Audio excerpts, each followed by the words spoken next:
Okay, can we reconvene?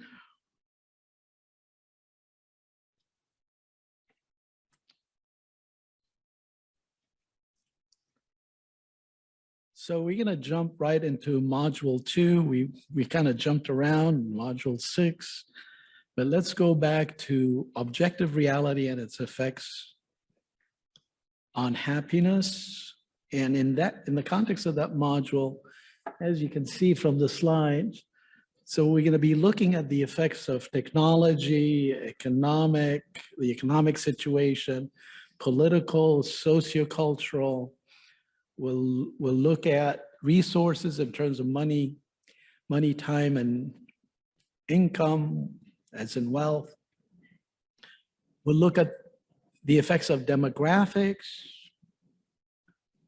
But we're not going to be able to talk about all of that because, again, there's so much in there. But so we're going to try and be selective.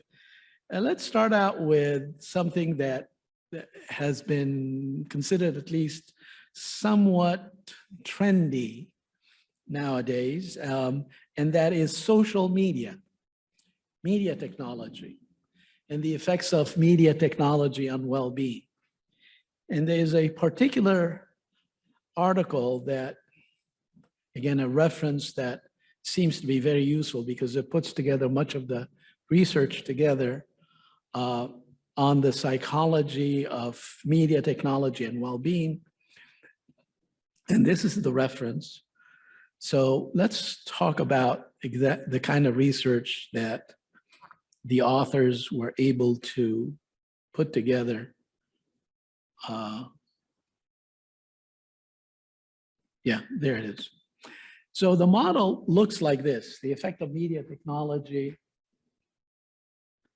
on well-being, and it is mediated by what you call complementary processes and interference processes. And the complementary processes would be things that add to your well-being. So it complements, it contributes to your well-being, and conversely, interference process does exactly the opposite, takes away. So it adds to your ill-being rather than well-being. So let's try and figure out exactly what the studies have shown in terms of the use of media technology. I mean, our image of media technology is that, the teenager who constantly, using his or her cell phone and ignoring parents, sitting at the dinner table, and instead of communicating with the parents, using their cell phone to communicate with their friends, or maybe at school, they would look at their cell phones, navigating here and there, doing whatever, and not paying attention to the schoolwork, that kind of thing. So from the positive perspective, complementarity or complementary processes is that those media technology, with the use of this, for example, cell phone or navigating, through some sort of an internet site, it provides opportunities for positive emotional experience. There's no doubt that for example, when we connect with others using our cell phones, that's a good thing. It allows us to connect with others. And of course, connecting with others builds relationships. And especially if these relationships are positive in nature, it adds to our well-being. So there's no doubt about the fact that the use of media technology does, to a certain extent, provide opportunities for positive emotional experiences. Satisfying basic psychological needs. Well, that's another thing. Basic psychological needs. We'll talk about psychological needs as autonomy, as relatedness, and competence. So, use of media technology helps you meet those needs. They help you feel a little bit more autonomous, independent. They help you build your sense of competency. Whether you build you go through a website and figure things out on your own rather than having to ask your parents if you're a teenager, for example. That's a good thing. And relatedness is pretty obvious in the sense that, as we mentioned, it helps you build relationships. It satisfies social needs. Aiding efficient problem solving is pretty obvious, and that is, you have a problem to solve and you Google it. Google is the ultimate problem solving machine, so to speak, right? So it definitely helps you solve problems, and it supports whatever goal that you're trying to pursue. The use of, it's just Google or just asking people or connecting with others. All of that helps with goal pursuit. So whatever the goal is, the use of media technology does make a difference.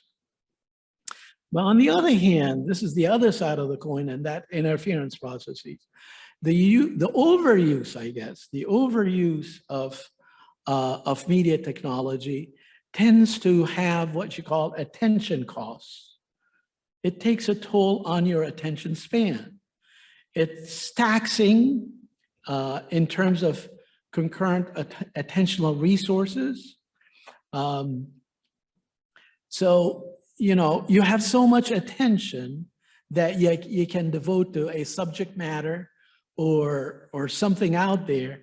And when you're constantly using your cell phone, it distracts your attention from attending to what you're supposed to be attending. If you're listening to the teacher, for example, right? And you're navigating on, with your cell phone on some site or sites, that would be taxing. You can't, your attention span is only limited. Let's put it that way. It is finite. And it also compromises future attentional capacities. So, your attentional capacities should be, you're supposed to be doing homework. Let's say a teenager, you're supposed to be doing homework tonight, but instead what you do is you start communicating with your buddies with your cell phone. Well, that's something that takes away from your future commitments, so to speak. Substitution is also an interference process in the sense that it replaces your concurrent activities. So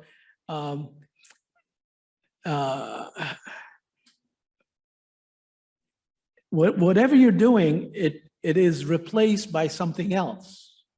So if you're supposed to be, again, it goes back to the attention cost business. If you're supposed to be working and instead you're navigating the internet, then that would be sort of a replacement, and in one sense, it's also a displacement. That would be an activity. So in that sense, these are the mediating processes, but they're also moderating in the sense that, a person would benefit or get distracted by the use of media technology as a function of their involvement. So let's say involvement. What do we mean by involvement? Let's say the person who's using Facebook. Some people are much more involved in Facebook than others. That's a degree of involvement. So the research has shown that if you're very much involved with Facebook, as meaning you're on Facebook a lot and you're sharing your photos, you're making comments about others who are essentially posting online, you're highly involved. You're emotionally involved in the process.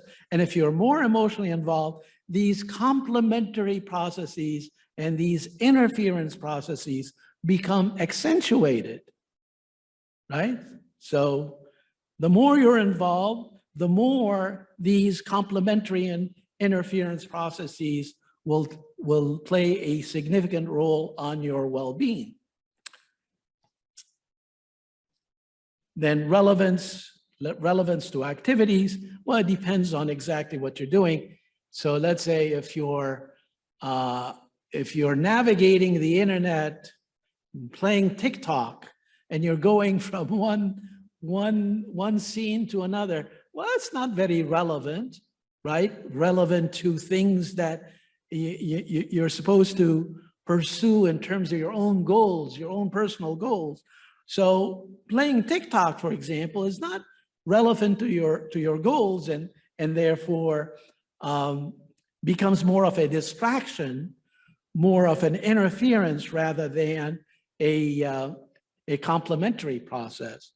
Well, on the other, on the other side, side of the coin, so to speak, the activity can be very much related to a goal pursuit.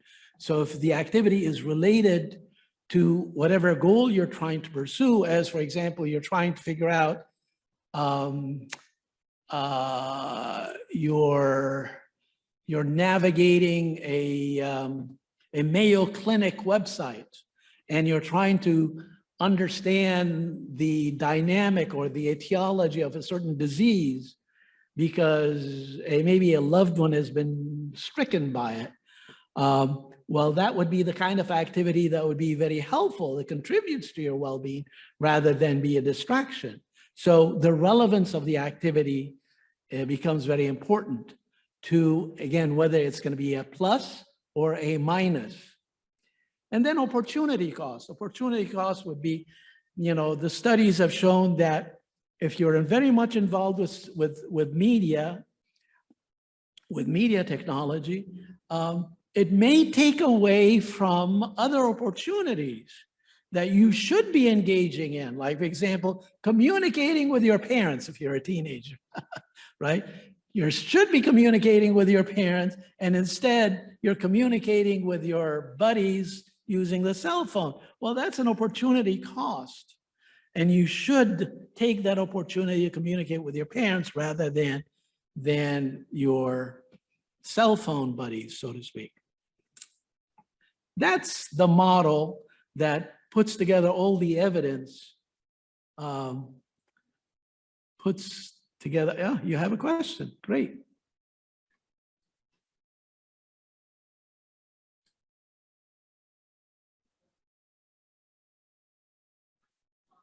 Oh, it is, okay.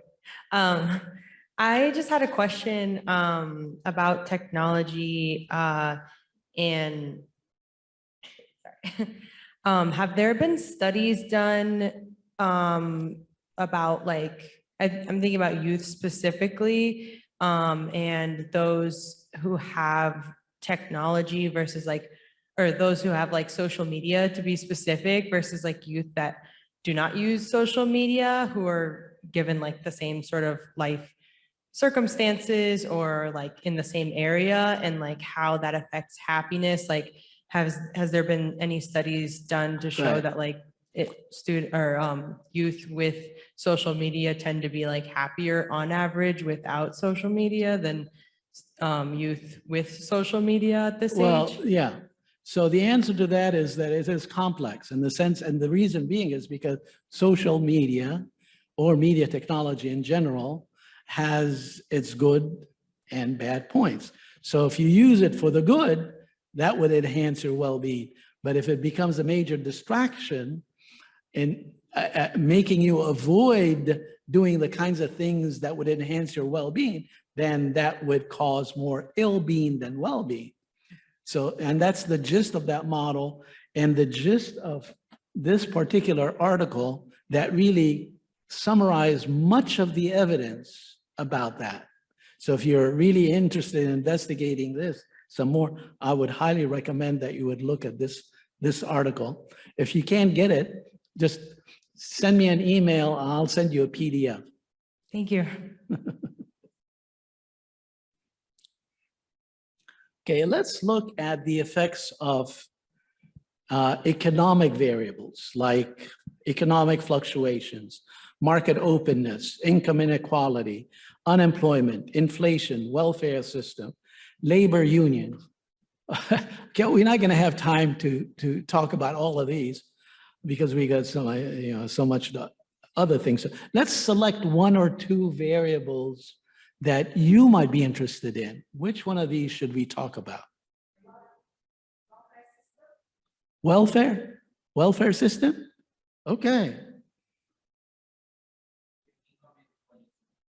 Huh? Okay. Let's start out with income equality and then do welfare. Income equality. So how is income inequality measured by economists, or what we call happiness economists? This is typically measured at the national level by what we call the Gini coefficient. The Gini coefficient. You familiar with the Gini coefficient? Ah, great. So it measures the extent to which a country has so much what you call income inequality. The higher the number, the more inequality there is. So what's the impact? Based on the studies, in general, income inequality is negatively related to life satisfaction, meaning that countries with lesser inequality have more people satisfied with life than countries with greater inequality. That's what the evidence suggests. Now, let's try and understand this. What's the mediator? What causes that? The mediator and other moderators, what we call has shown that social comparison seems to make a difference. So when a person who observes that there is income inequality, remember the stuff that we talked about in terms of people comparing themselves with others at work, right? And they compare themselves with other people, with their coworkers. They're making more money than they do. And that causes quite a bit of frustration and anger, negative feelings, right? So the social comparison is the thing that creates ill-being. If they don't compare, or they compare what we call downward rather than upward, then that generates a lot more positive feelings that contributes to well-being. So the social comparison process is the mediating mechanism, the mediating psychology that helps us understand why income inequality, adds or subtracts from well-being. So the moderators, under what conditions this is accentuated. Cultural values. So, in places like the United States, where income is considered to be a sign of success in life, if you make more money, if you're rich, if you're filthy rich, then that is a sign of success in life.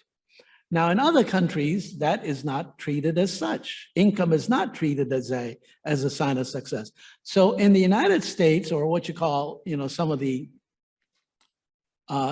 more capitalistic countries, emphasis is very much on material success and individualism, the extent to which you make more money. It's not your family, your community, a collective of sorts. No, it's you. So the emphasis on individualism as well as materialism. In those countries, in those communities where that kind of emphasis is applied, you see a lot more ill-being generated as a function of the social comparison that is generated by inequality. Okay. Did you get that? Okay. So let's move to welfare. So studies have been done on in two contexts. at the macro level as well as the micro level. So at the macro perspective, do people living in welfare states experience more well-being than those living in non-welfare states? What do we mean by a welfare state? I'm thinking in terms of, let's say, some of the Scandinavian countries. Some of the Scandinavian countries tend to be what you call welfare states. A place like, I mean, that is not to say that in the United States we don't have a welfare system. We do, but it's definitely less much of a welfare state than some of the Scandinavian countries, as from Netherlands, Sweden, Denmark, right? So that was the research was focused on answering this question, and the construct and the measure is the presence and absence of public health insurance in a country. So in those studies that have investigated this research question, you know, the metric that they use to capture welfare in this at the state level is whether the state provides public health insurance.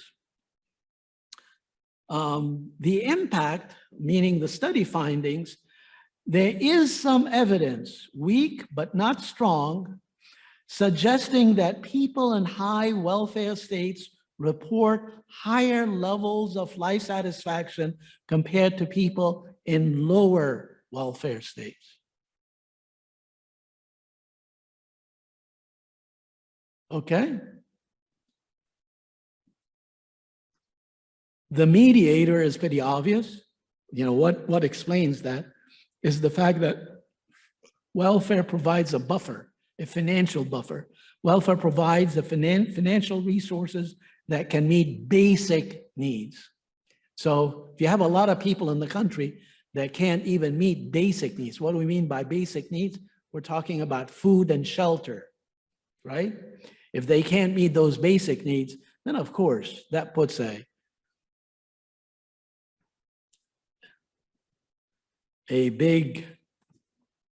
it throws a monkey wrench, what we call, into this whole business of well-being. At the micro level, there's another question that have been investigated is, do welfare recipients experience increased well-being? And that's a sort of the micro level, not at the country level. And the construct and the measure is that those studies that looked at enrollment in the welfare system, enrollment. So the extent to which a person is enrolled in a welfare, in the welfare of their community or state. The impact, the evidence is mixed. Mixed. Why? Possible mediator and moderate. So what's happening is that enrollment in the welfare system is a double-edged sword. Double-edged sword, meaning that positive and negative consequences. Welfare provides poor people with a sense of financial security.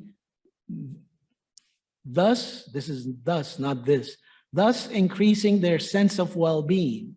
So financial security, you know, plays a role, and it helps with building, you know, this sense of well-being. But conversely, on the other hand, people on welfare are stigmatized. Let me repeat, people on welfare are stigmatized by society, which causes welfare recipients to feel dissatisfied with life. A double-edged sword. Does that make sense to you? Okay. Let's talk about politics, political variables from democratic governments, democratic governance, economic and political freedom, participatory democracy, good governance, war. Which one of these you want to talk about?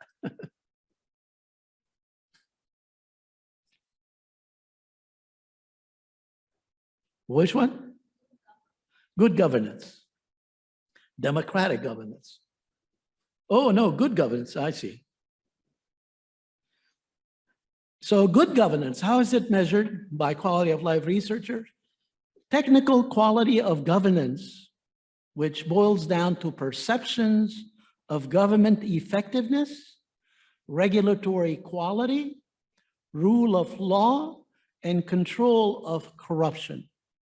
So there are at least 5 dimensions capturing, come up with a composite index, using those 5 dimensions, technical quality of governance.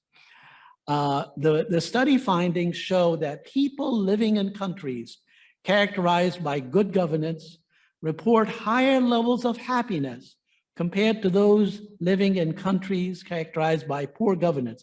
However, the relationship seems to be more bell-shaped than linear. Bell-shaped than linear. So it goes up, the more good governance there is, it goes up to a point and then it starts coming down. Why do you think that might be?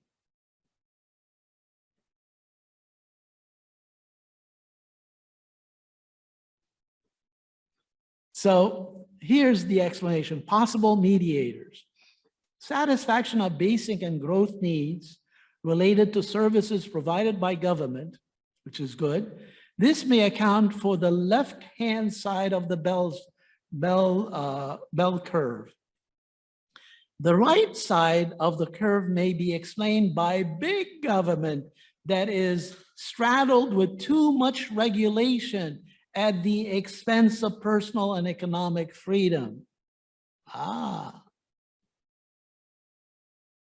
So too much government, too much regulation, right, may hinder well-being because it comes at the expense of personal autonomy, economic freedom for those people who want to engage, for example, in entrepreneurship, and they're bogged down with all kinds of bureaucratic paperwork and regulations of, no, this you cannot do and this you cannot do, right? So it takes away from well-being because it takes away from autonomy and competence, and these are essential basic psychological needs.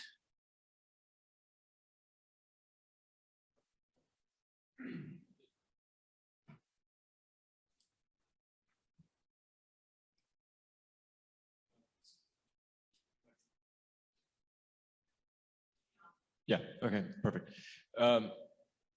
This is about good governance, though, not the quantity of governance.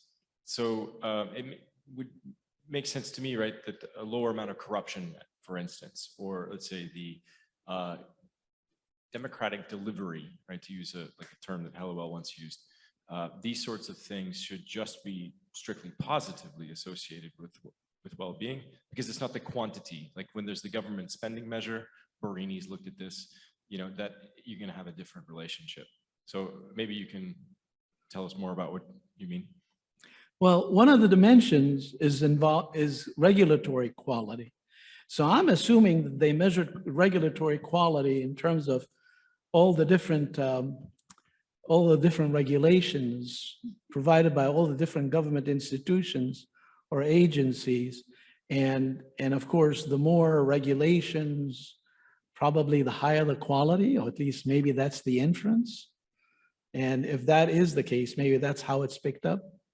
That resulted in the bell-shaped curve. Again, this is possible mediators. It's not the definitive one. More studies are needed in order to investigate this relationship. Okay.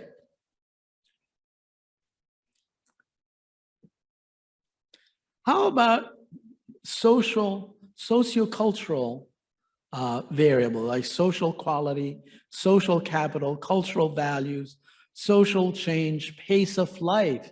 Pace of life. Any one of these?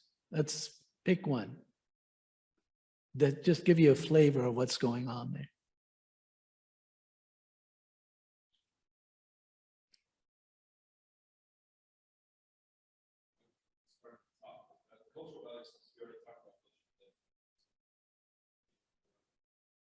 Cultural value? Okay. Cultural values, there's a bunch of them that has been uncovered by the research. Individualism versus collectivism, why we kind of touched on that. Happiness is associated with both personal achievement and self-esteem in North America, individualistic countries.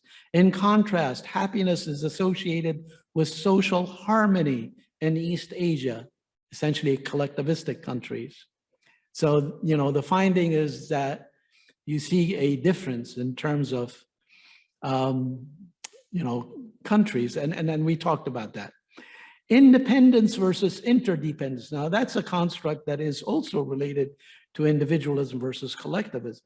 People in independent cultures, like the United States, tend to maximize their happiness by increasing their positive emotions and decreasing their negative emotion. In contrast, people in interdependent cultures, like for example, Japan, are motivated to secure a balance between positive and negative emotions. So the idea of social harmony is this balance between positive and negative emotion, and it's not necessarily to maximize positive emotions. So again, very different conception of happiness and the goals to pursue happiness. Acculturation. You know, acculturation is a concept introduced by cultural sociologists, and it focuses on how people tend to become acclimated or acculturated in the context of their new culture. So immigrants and refugees who are more acculturated report higher levels of subjective well-being than those who are less acculturated. And you know, it seems like it makes sense a lot, at least to me, in the sense that you see a lot of immigrants, they come in, they don't try to learn the language, the native language. They try and maintain the same traditions, and they're not part of what you call the melting pot, right? So they become less acculturated. For those that, you know, are less acculturated, they remain in the fringes of society, and they experience lesser well-being compared to those people who give up their, well, I wouldn't say give up, but they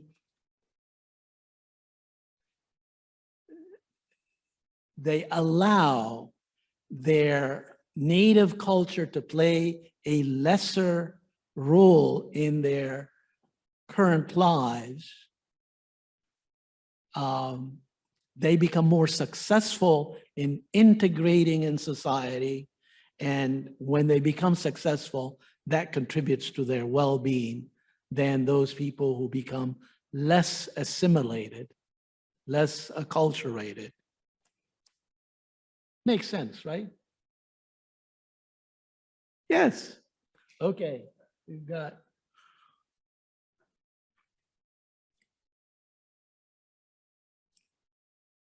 I have a feeling that your question is related to the next item, which is cultural efficacy. But anyway, go for it.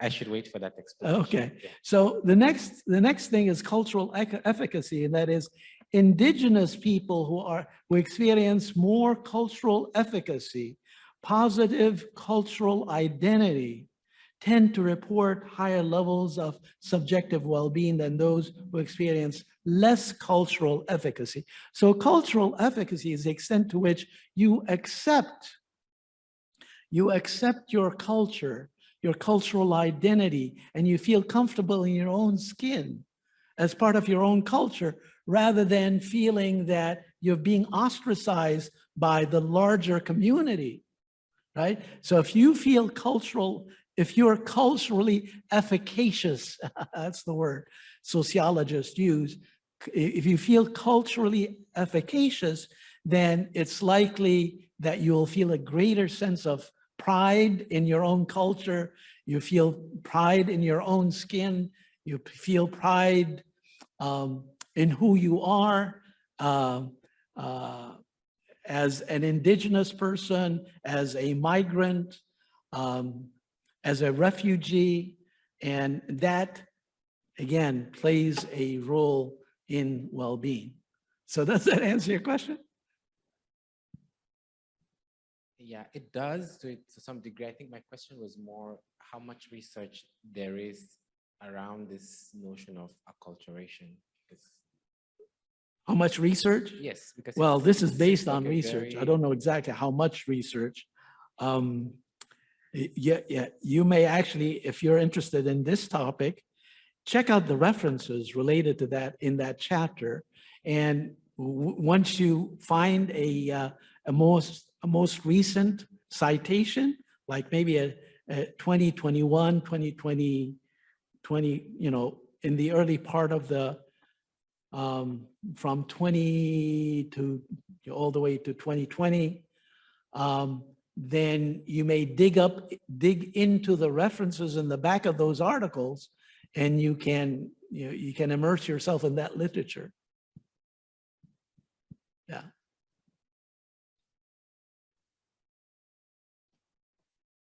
Okay, moving right along. Social change, pace of life.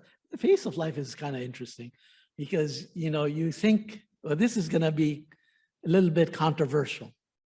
You think that, people who are living in urban areas and wanting a quality of life, they move into a rural community, small town to get away from, the hustle and bustle of modern living, of urban living, right? And they seek a quality of life. Do they attain a higher quality of life? Well, apparently the evidence is mixed. Actually, the evidence is, so high pace of life means less time for leisure and recreation, right? So people move into these places that have a lower pace, right? But do they attain a higher level of quality of life? And the evidence suggests that increases in the pace of life are associated with increased happiness. Exactly the opposite. So a person who is enjoying a high quality of life, maybe in a rural setting, moves into an urban setting, that person is likely to feel a little bit happier, which is kind of strange, isn't it? Valerie? I don't know whether they control for age. That's a good question. Yeah.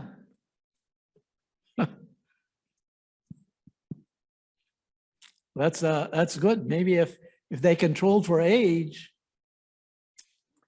So what you're suggesting is that there is a moderator, and the moderator is that may apply for younger people, but not older people, right?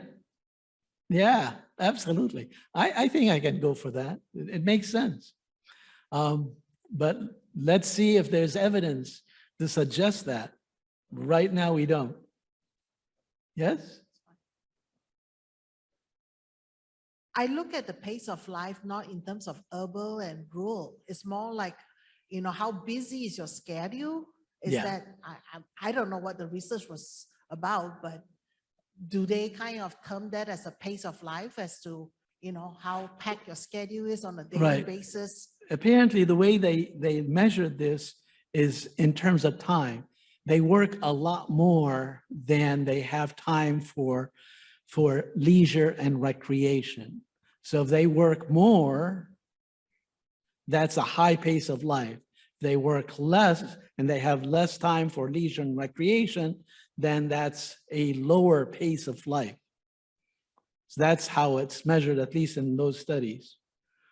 Okay, that makes more sense because I was thinking commuting to and from work adds time to your day, especially for, if you're living in a metropolitan area like DC, where folks who work on Andrews sometimes commute an hour one way just to, be able to afford to live in the area. So that adds more time, 2 hours additional to their day. They're getting less sleep, there's less family time. So how can it be more increased happiness if they're going through that. Right. So, but in this case, the evidence suggests the opposite.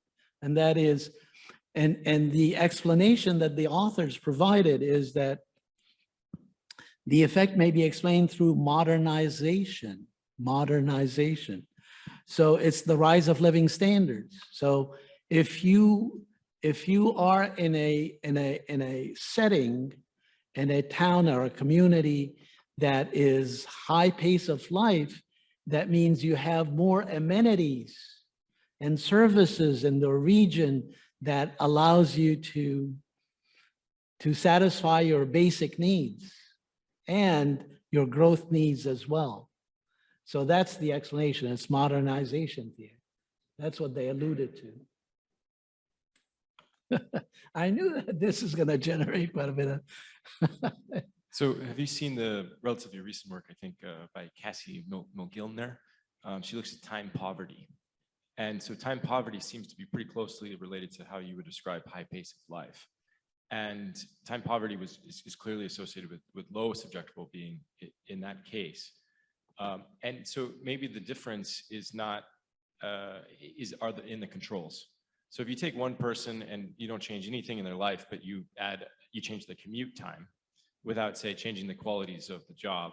Because presumably, if you increase your commute time, you're also improving something else about the job, unless there was, if it was voluntarily chosen. Otherwise, it could be that maybe the office moved, right? So if the office moved and it increased your commute time, that would have a clear negative impact. But if you chose to move to a different city and improved your amenities, improved your income, maybe job security, that could have a positive impact. Yeah. But so it must be in the controls, as you're also saying, Yeah. age.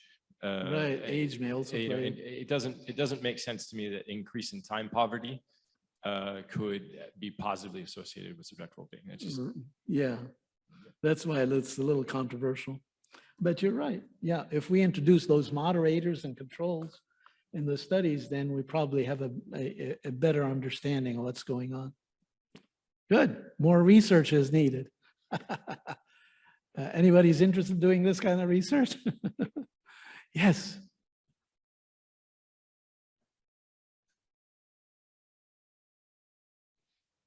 I wonder if there's any explanation about COVID and remote work and COVID, is that what you're saying?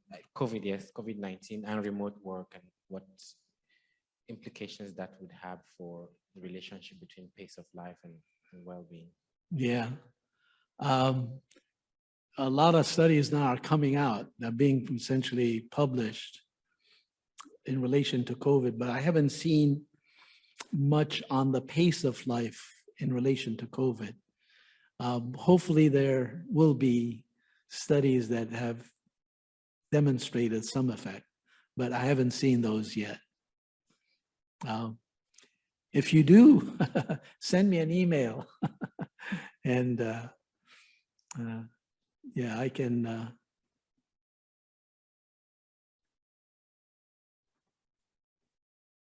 Yeah. Hi, if I can just add a little bit on that. Yes. Here, I'm Damaris from Belgium, and I'm doing research on working time reduction. On what? Working time reduction, so working less and having more leisure time. And it's been proven that many people have an optimal number of hours at which they like to work. And when you work more hours, it becomes worse. So I think it's not just working more is more happiness. There's really an optimal point, and after that, it goes down. Say that when you work more hours. Yes, exactly, because we were talking about how do you define the pace of life, and we were saying that it was the number of hours that people are working, I guess, if I understood correctly. Yes. But I mean, there's an optimal point there, and if people go beyond that point, it gets worse. So for example, with us in Europe, it's 38 hours to 40 hours, that's the optimum. But most people tend to prefer that amount of hours and not more, and often also not much less. Yeah, makes sense. Yeah. So in essence, what you're saying, it's a bell-shaped curve. Exactly. Yeah. I can buy that. Okay.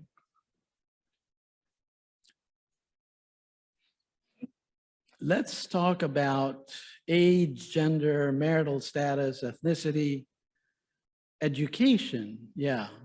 Which one of these you want to talk about? Age? How about gender? Marital status? Any takers? Ethnicity and minority status? Education? Education. Okay, well, you got to vote for education. Education. Now, this is also controversial. You think, don't you think, I mean, if you hypothesize that would be some sort of a linear relationship between education and well-being, right? That would your intuition would say, right? Sort of, at least my intuition, but apparently not. So impact, conflicting findings, positive linear relationship, there's a positive non-linear relationship, there's no relationship, there's negative relationship. So it depends on which study you're looking at. You see all kinds of relationships. So why is that? What's happening? So apparently, the positive relationship may be explained by resource. The more education you have, the more skills you have, ultimately that would generate more resources for you to meet your needs, basic and growth needs. So that would account for the positive relationship. But the negative relationship is maybe accounted for by what you call rising aspiration explanation. That means the more educated you are, the more that your aspirations tend to rise above levels that you can meet. So you're feeling continuously frustrated because you're not meeting your goals, because your goals are now, because of your education, are set higher than the average. Does that make sense to you? Yeah. But then you got all kinds of moderators talking about control variables, moderators, gender, positive and negative affect, individual versus regional levels, relative position rather than absolute level of educational attainment, culture, poverty conditions in the early stages of life. Again, there's a whole host of moderators that can explain at least some of the anomalies in the data. Like in terms of gender, the women tend to experience higher levels of well-being the more educated they are. Joyce? Yeah. Can I also ask, in the Netherlands, there's a discussion about practical educated people and theoretical educated people. So it's not just like low educated and high educated, but also like short practical educated people are also in specialized jobs happy. And sometimes more theoretical people with a long study aren't that happy after all. So do you know anything about that? Did you say theoretical? Yeah. Yeah, so like university versus a practical educated Practitioners. People. Yeah. So let's say academics versus practitioners. And what's your hypothesis? Well, I'm not sure, but there are in the country I live, there's a lot of discussion about it, that not everybody has to go to university and do a long education and it brings you what you want. It can also be like you're having a practical education and do nice jobs as well, and they give you also a good wage. You earn a good money with that, and if you don't like learning a lot, practical schooling should be good for should be as good as theoretical. Right. So let me translate what you just said in research terms.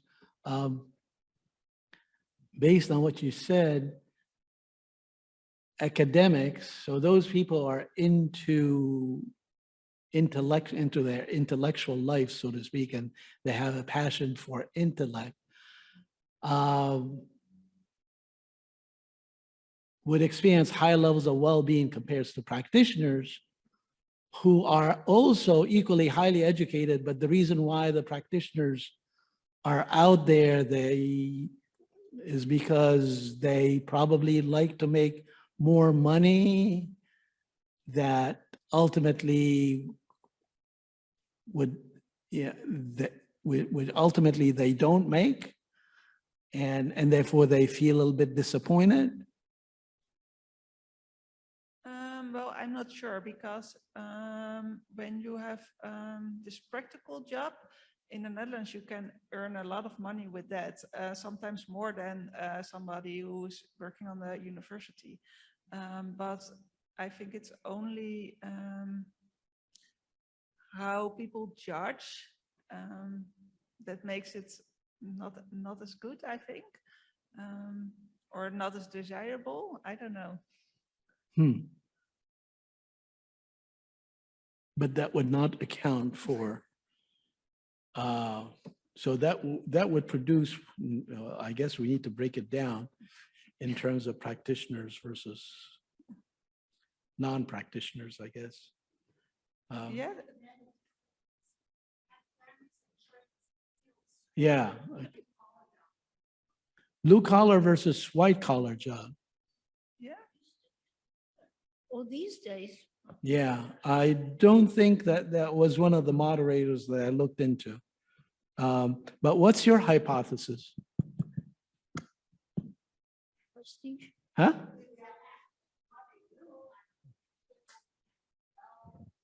Yeah, but you're introducing another variable, and that is the extent to which they're passionate. what about prestige? Prestige of the occupation and. Occupational I mean, prestige. look about, everybody's working in IT, you know, if you're into data and everything, you're success in society. So you don't necessarily have to have that academic degree where you've taken, I don't know, 15 years of your life just to get it. And you're more useful to society. So maybe prestige factors are changing. I don't know. So prestige, occupational prestige would be a moderator, correct? Or it could be actually a mediator. Mediator in the sense that for those who have the more people who are educated, the more they're likely to experience occupational prestige. And if they feel occupational prestige, that would be the mediator to well-being in the sense that those people who feel higher levels of occupational prestige will experience a higher level of well-being. Did I translate that right?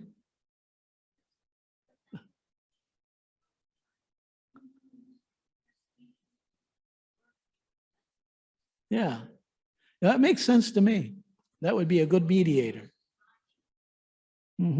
Yeah, I like that.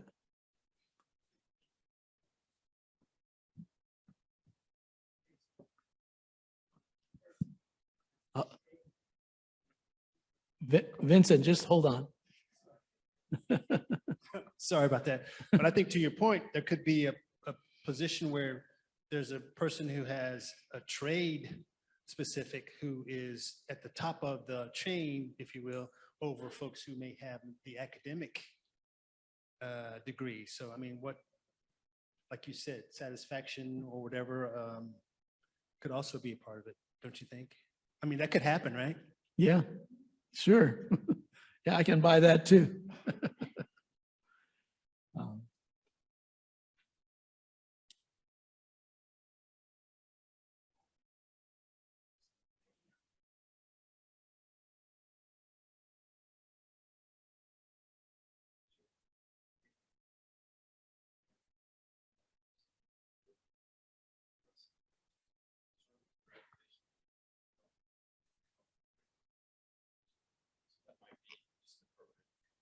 Yes, it'll make it formal. Okay.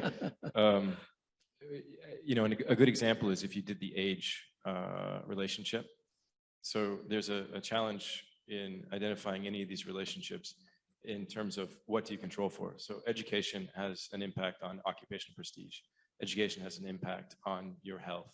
Health is also separate from education. But so then it's difficult to disentangle the two relationships.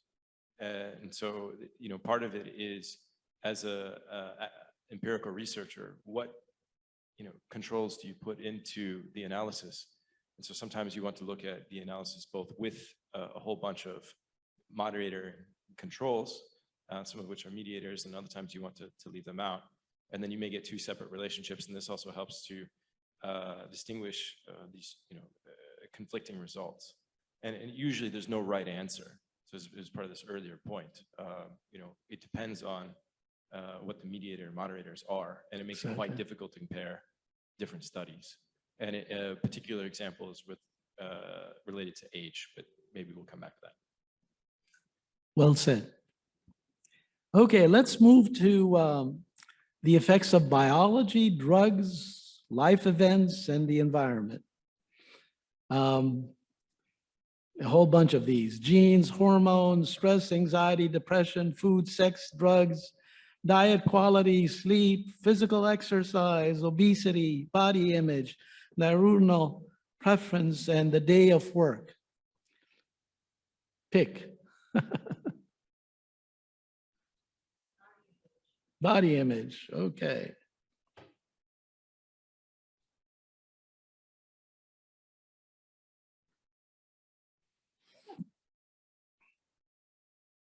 Body image. So the construct and the measure is body mass index. Are you familiar with the body mass index? That's the measure. It's pretty popular. BMI. So what's the study finding? Research has demonstrated that obese people are likely to experience the same levels of happiness compared to non-obese people when obesity norms are high. So when obesity norms are high. So if you live in a community with a lot of obese people and you're obese, then it's not going to affect you, right? But on the other hand, if you live in a community in which you're obese and most other people that you interact with are non-obese, now body image will play a role. And yes, if you're feeling unhappy with your body image, then that will take a toll on your well-being. So that's what the mediator narrative is about. Make sense? You're not happy with it.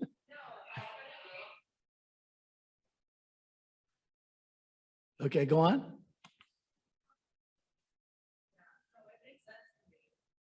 Okay.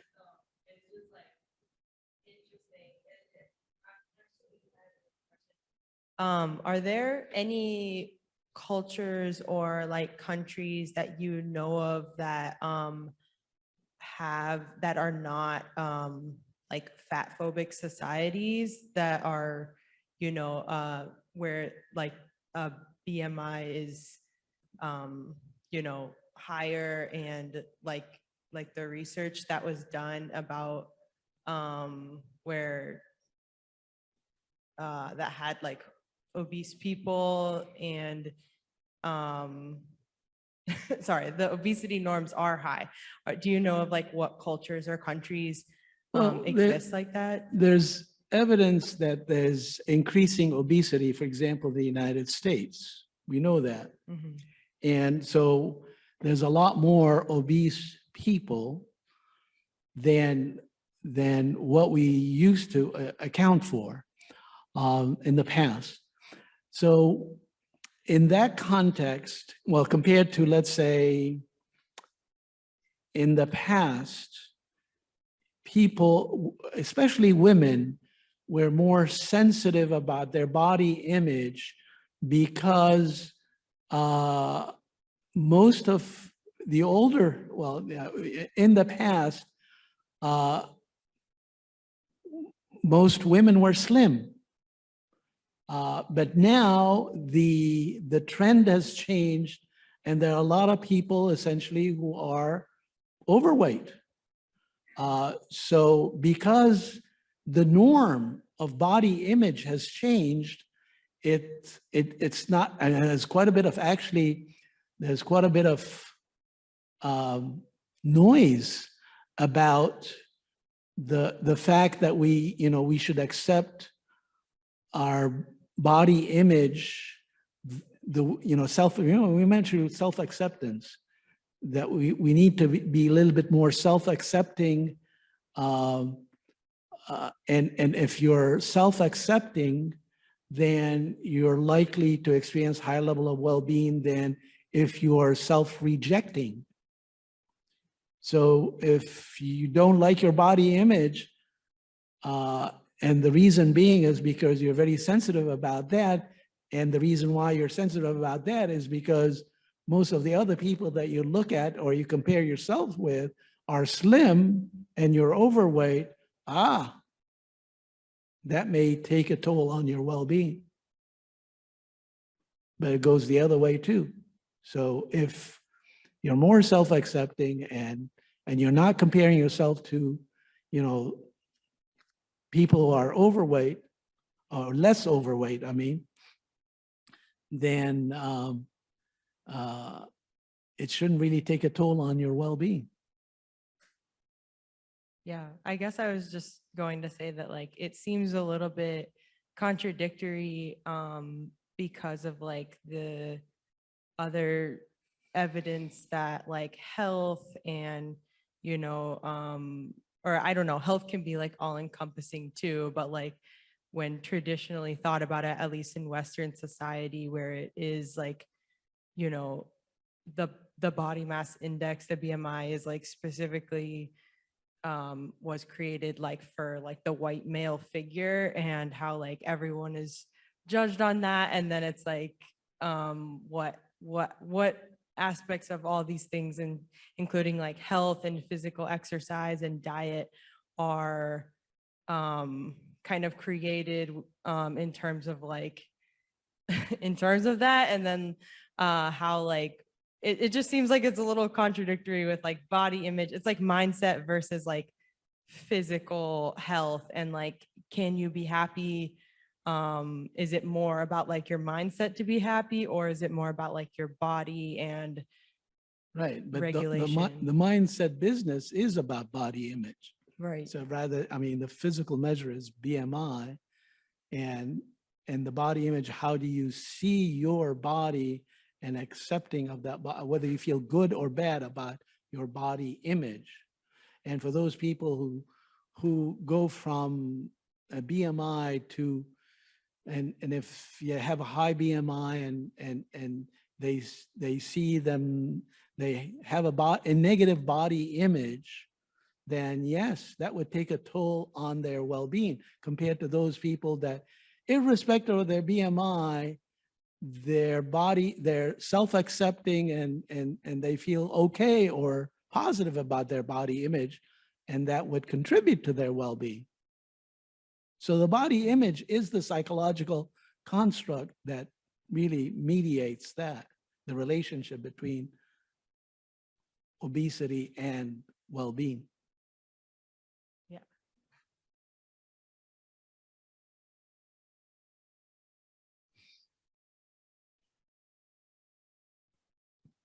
So I was just going to offer another question for you. So it would be quite interesting to me to know how society has changed over time and influenced our perceptions, and in particular, social media.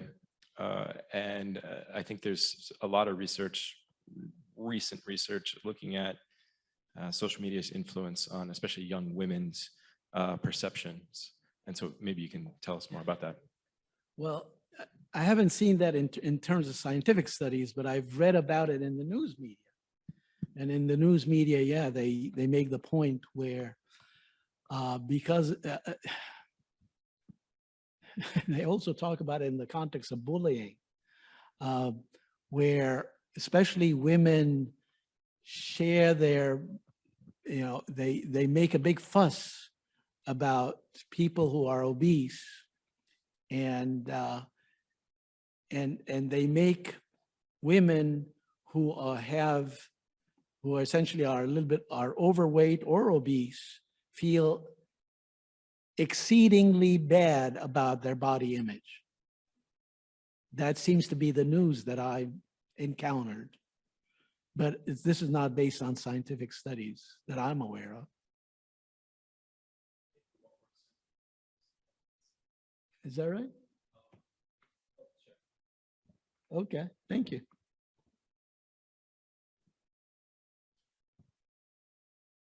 Okay. How about this? This is interesting. Diurnal preference, 220. Kind of running out. Well, maybe I should skip that one. Oh, gosh. There's so much to talk about. Drugs? Anyone? Nope. Do drugs? Let's do drugs. Drugs and substance abuse. Okay, so in terms of drugs, we got the amphetamines, you got cocaine, you got marijuana, and amphetamines and cocaine and marijuana are essentially they play a role in what you might call positive emotions, positive feelings, positive affect. So what they do is they trigger certain neurotransmitters and receptors, such as norepinephrine, dopamine, serotonin, cannabinoid, cannabinoid. There it is. Cannabinoid. Did I say it right? Sorry about that. Oxytocin. So these are the drugs that sort of generate the neurotransmitters that ultimately cause positive feelings. Now, drugs that inhibit negative emotions would be the GABA and endorphins. And especially, you probably know about the endorphins. Endorphins, like, for example, if you're a runner, or you engage in any kind of physical exercise to the point where you get a surge of endorphins, and these are essentially what you might call painkillers. So the drugs that are associated with those would be alcohol, barbiturates, and opiates. And triggering negative emotions, again, at the drugs or hormones that ultimately trigger negative emotions, it would be the flight response stress system that leads to, or it triggers cortisol and adrenaline. And any drugs related to those would definitely trigger, but we don't take drugs that would trigger negative emotions. That comes naturally by experiencing stress, and especially long-term stress. So that's the gist of that, and that's the reference if you're interested in knowing how chemicals control your thoughts and feelings. That's the book. And I have something on physical environments like seasonal variation, the weather, natural environment, environmental pathogens, and resource scarcity. Which one? The what? Biophilia hypothesis. Have you heard of the biophilia hypothesis? Biophilia hypothesis is that we are wired genetically to experience positive feelings in the midst of nature. When we see, for example, a body of water, like a lake or an ocean, we feel good. When we, in the middle of a forest and looking at these majestic trees, we feel good. When we're on top of the mountain and gazing at the horizon, we feel good. Why? We feel good because it is inherent in our gene to feel good about nature. We are part of nature, and that's the gist of the biophilia hypothesis. There is evidence to suggest that. As a matter of fact, much of the evidence comes from the tourism literature that shows that, ecotourism, for example, tourists that go on in eco-tourist destinations tend to experience higher levels of well-being than compared to other tourist destinations. Biophilia hypothesis. Make sense? Hope so.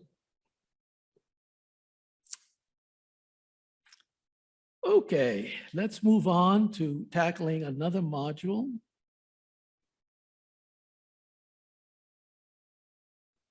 Let's go to module 3.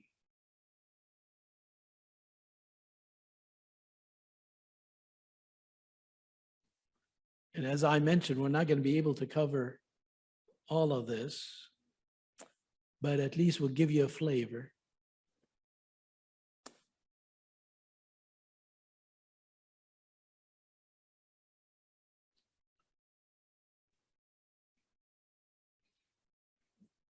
Okay, in this module, we talk about personality effects, effects of affect and cognition, effects of beliefs and values, effects of needs and need satisfaction, effects of goals, effects of self-concept, effects of social comparisons. Any takers? Which one of these should we emphasize? Goals? Okay, goals.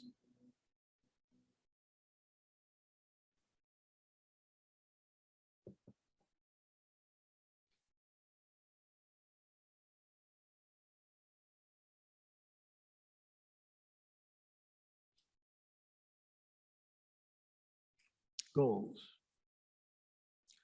So well-being is affected the way we select goals, what kind of goals, and the way we go about pursuing goals, and the way we recognize goal attainment or non-attainment.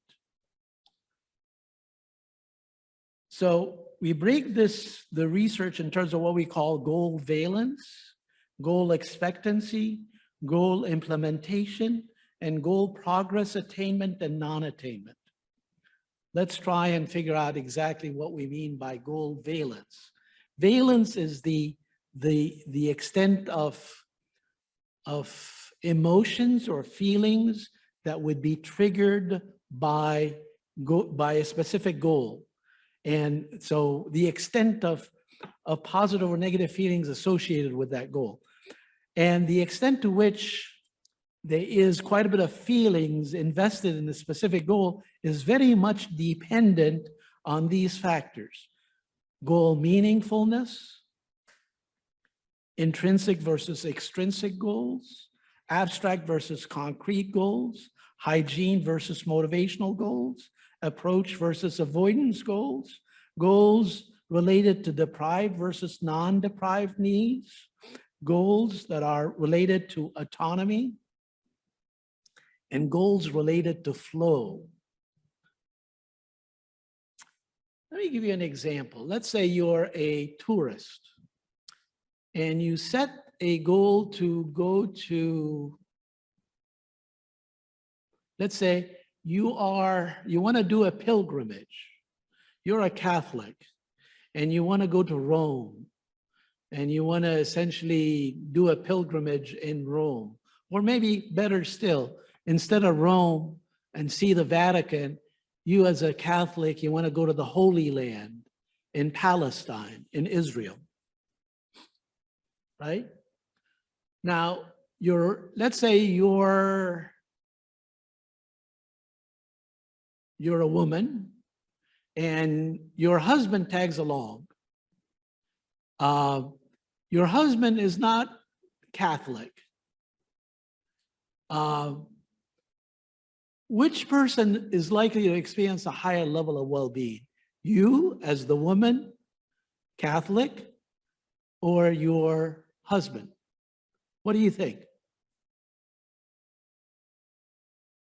Obviously, right? The woman. Why?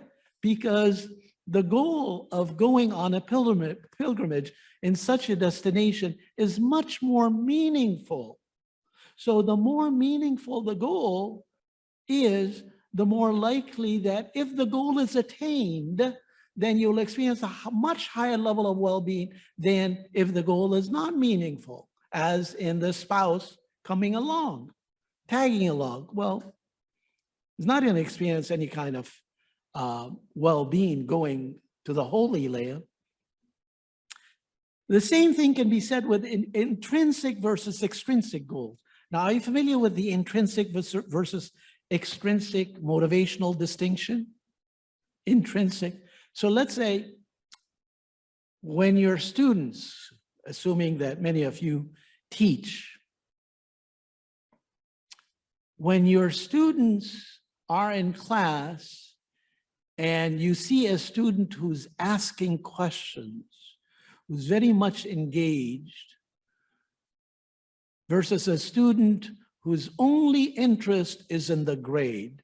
Now that's a distinction between what you call intrinsic and extrinsic learning. So the student who's highly engaged and very much interested in the topic, trying to learn as much as possible, versus the student who just being in class to try and make a grade and the heck with it, right? That student is extrinsically motivated. The student who's intrinsically motivated is likely, once that goal is attained in relation to learning, that student is likely to experience a much higher level of well-being because he learned the topic, he learned the subject matter in a way that was of intrinsic value. It has intrinsic value to that person. So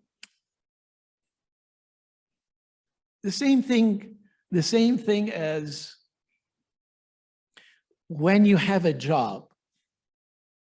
When you take a job because your parents probably forced you, or maybe your parents expect you to take the job, as maybe take over the family business, maybe. You see a lot of situations like that. And the person doesn't have an interest in the family business, although the extrinsic motivation is to do it for the family, but not do it for one's own passion, right? There's a difference between intrinsic and extrinsic. So the person, let's say, I want to become a medical doctor. I don't want to take over the family business. Well, taking over the family business, being extrinsically motivated, is not going to lead to well-being, but being a medical doctor because I'm intrinsically motivated to become a doctor, will lead to higher levels of well-being. So the goal that is set for pursuit is very much dependent on whether it is intrinsically motivated or extrinsically motivated, right? So goals that are intrinsically motivated tend to generate higher levels of well-being once the goal is attained. But goals that are extrinsically motivated tend to lead to lower levels of well-being. That is not to say there's no well-being, no, but lower levels of well-being. I'm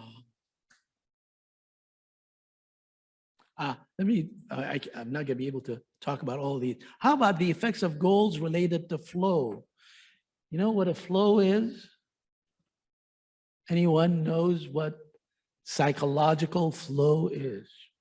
So let's say you're playing tennis. How do you experience flow? Anyone? Yeah.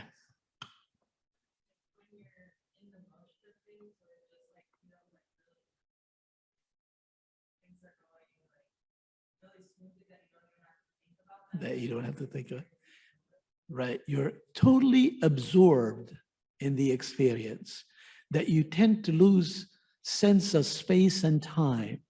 you're absolutely 100% into the activity, that you're not cognizant of your surroundings, so to speak. But flow, you experience flow. Usually we say that you experience flow, let's say maybe in the context of physical activity. Let's say you're playing tennis and your opponent is equally competitive. He is at the same level of your skill. It's very likely that you will experience flow in a situation like that, compared to a situation in which you play tennis with a person that is much better than you. Much better than you. Are you likely to experience flow? Nope, nope, nope. You're not likely to experience. How about a person who is much weaker than you? You're not likely to experience. So the skill level associated with the physical activity has to match that of yours in order to experience flow. So if your opponent is not very skilled or overly skilled, not matching your skill level, then you're not likely to experience flow. Make sense? Yeah?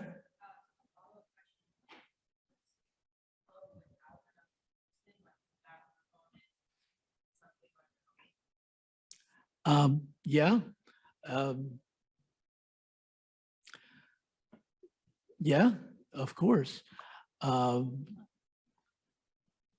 I experience flow when I write, right? I'm totally absorbed in what I'm doing. And I'm not engaged. I'm not competitive. I'm not, but I'm challenging myself. See, so I experience flow in that regard. And I'm not in a competitive physical activity such as playing tennis. So yes, in certain situations, you certainly experience flow.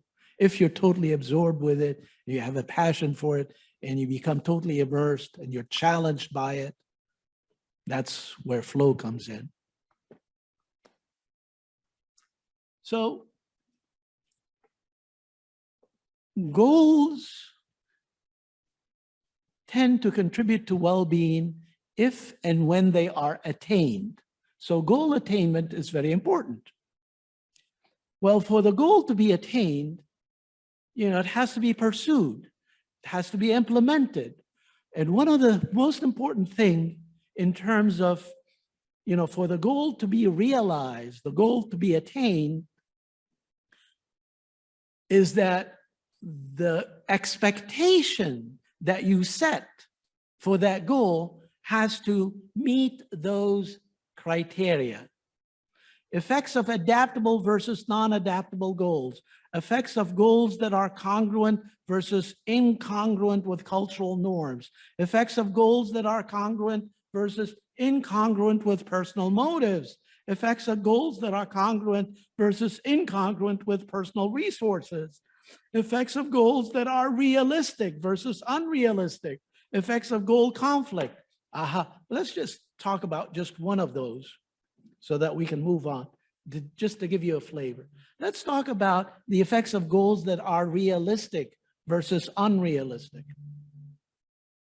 So a person would say, hey, if I become filthy rich, that's the kind of goal that would really contribute to my well-being. That would make me very, very happy.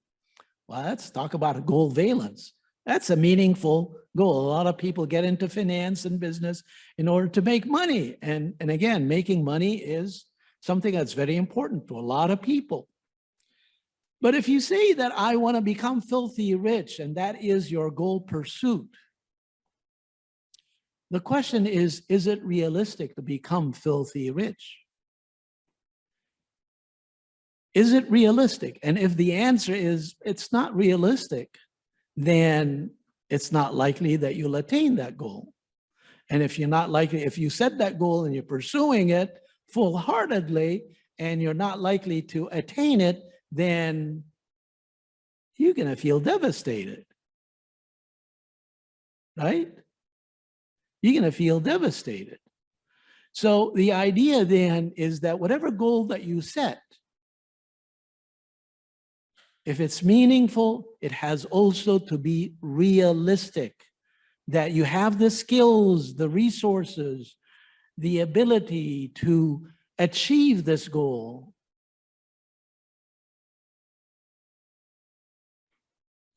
Effects of goal conflict, for example, another one. If you set a goal that is very conflicting with other goals, let's say maybe a man who wants to succeed at work, let's say maybe an academic, going through tenure,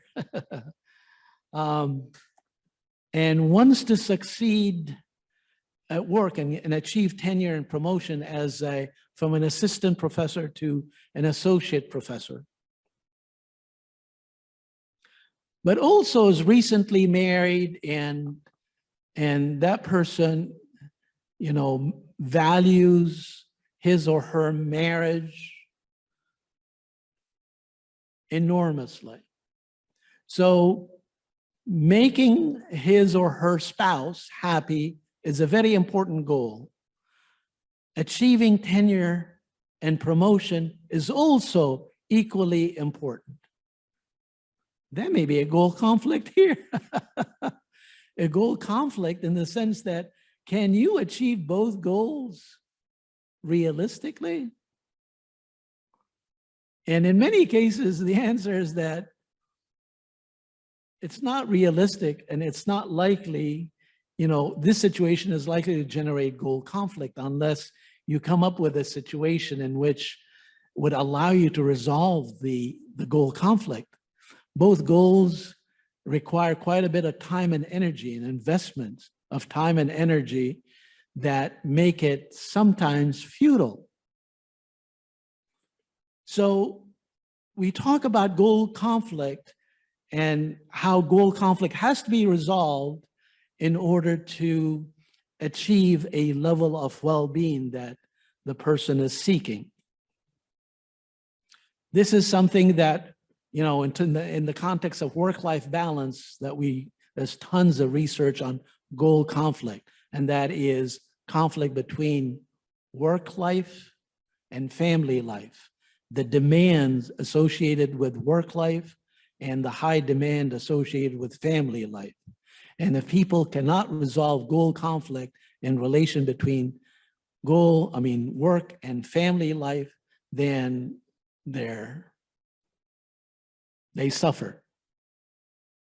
And indeed they do. Goal implementation. So beyond setting, expectations related to goals, beyond setting certain goals that have high positive valence, it's very important that the way you go about implementing the goal will help you attain those goals. So goal implementation, the research associated with goal implementation is very important. And one of the most important principle associated with goal implementation is the research associated with goal commitment and persistence. That is, once you set a goal and you have an expectation of how you go about achieving it, and if you fail at the initial pursuit of that goal, are you committed? Are you likely to abandon the goal? And if you don't have goal commitment and you persist in the pursuit of that goal, you're not likely to achieve it. Now, many people start out their college careers just like that. Yeah, I want to get a college degree, of course. The first few classes, oh my gosh, I'm probably over my head. I don't think I can do this. They give up the whole idea of pursuing a college degree because, their freshman year, they encountered problems, difficulties, and what have you. So they abandon the goal. They are not committed. Goal commitment is a must to goal attainment. And if you don't have the goal commitment, the persistence that would allow you to keep at it, even when you falter, when you fail time and time again, then you're not likely to achieve goal attainment that would lead to well-being. So a very important principle here is goal commitment and persistence. The other principle associated with that is concrete thinking. It says, yeah, I want to get a college degree. What's your plan? You have to be a little bit more concrete. How are you going to go from A to B? How are you going to go from starting out your college life, your college career to, to getting your degree? What are some of the courses that you're going to take to go from here or there? Are you going to be able to, finish your degree in 4 years as designated? You have to come up with a very concrete plan, a program of study. If you don't have, and from one semester to another, says, oh, I'm going to take this course, I'm going to take that course, you're not engaged in concrete thinking. And if you're not engaged in concrete thinking, it's not likely that you will attain the goal that you are set to achieve. Concrete thinking is so important, and there's so much research that has documented the principle of concrete thinking in goal theory in relation to well-being. There are other factors that, well, let me skip at that. Let me talk about goal progress, attainment and non-attainment. One of the things is that you don't experience the full benefit of well-being if you don't recognize that you have achieved the goal. A lot of people, they set goals and they go about achieving them, and they don't recognize that this is the end of the line. They've done it. And that's why, for example, let's say, for example, getting a college degree and you realize that you've achieved that goal, what do you do to help you recognize that you've achieved that milestone? What do? You throw a party. You get your parents to come to your graduation ceremony. You go on a vacation, right? These are things that you do to help you recognize that you have achieved your goal. And when you do that, that helps your well-being. It contributes to well-being. But if you go about well, that's no big deal. I go from finishing my degree to my job, not recognizing that you need to savor the goal and experience the goal attainment as such. So recognition of goal attainment is something that is so important to well-being. And also goal progress. You need to recognize that you are making progress as you move along in pursuit of that goal. If you don't keep track of how you are progressing and nearing that goal attainment, then you're missing a big chunk of well-being that you could have if you have, again, monitored your progress towards goal attainment.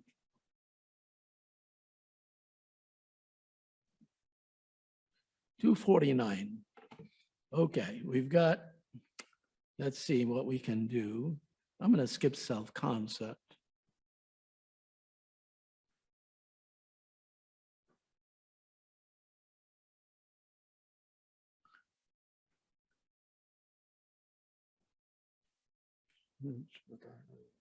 Let me see. Well, we already talked about social comparison in many ways. Let me get into another module. Module 4.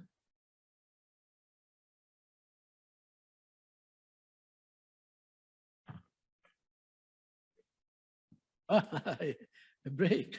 Can you hold off for maybe a few more minutes, because don't we have to? What time do we have to? It goes till 3 or 4. Oh, we go to 4? Is that right? Oh, 3:45. Goes to 3:45. Okay, we've got plenty of time. Yes, let's have a 10-minute break. Good that you mentioned it. 10-minute break. Thank you. So in this other module, we talk about life domains and the research associated with life domains. So the module has much research dealing with work well-being, residential well-being. Wait a minute. Yeah.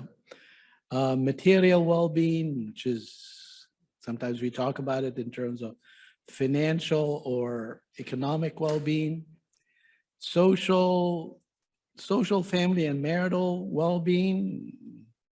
I guess for the sake of parsimony, I kind of lumped all of these because there's quite a bit of interrelationship among social, family, and marital well-being, health well-being, leisure well-being.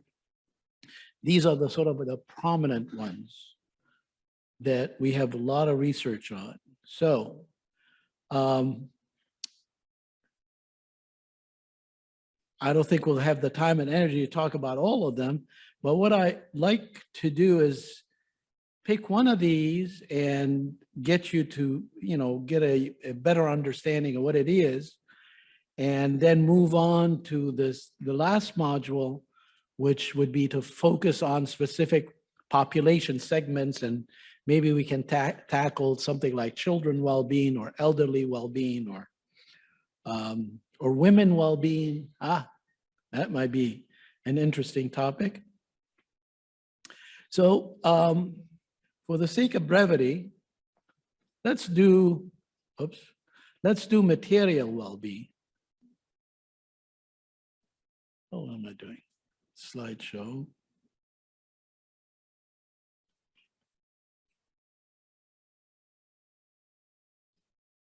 So here we have work well-being, residential well-being. Okay, now we're talking about material or economic or financial well-being.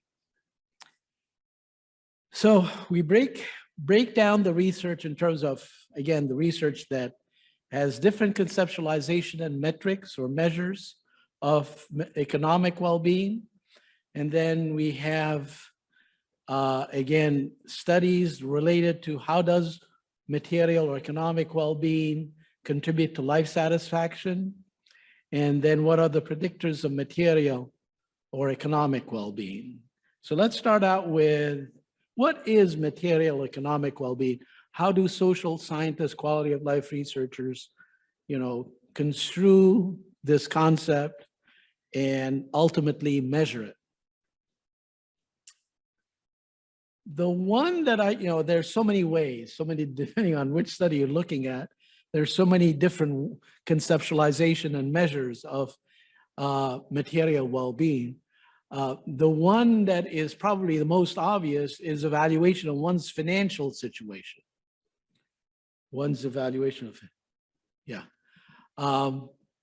Ask you about your financial situation and ask you how you feel satisfied or dissatisfied with your financial situation. The one that I like the most is evaluation of one's standard of living. Now that's a little bit of a richer concept in the sense that standard of living is made out of income. So several dimensions that goes into the standard of living. One is income. The other one would be savings and investments. Another one is the quality of neighborhood, where you're living, and that is your residential area and the quality of the residential area. Another measure, again, that may be included in the standard of living is education. So it's a composite of what you call standard of living measures.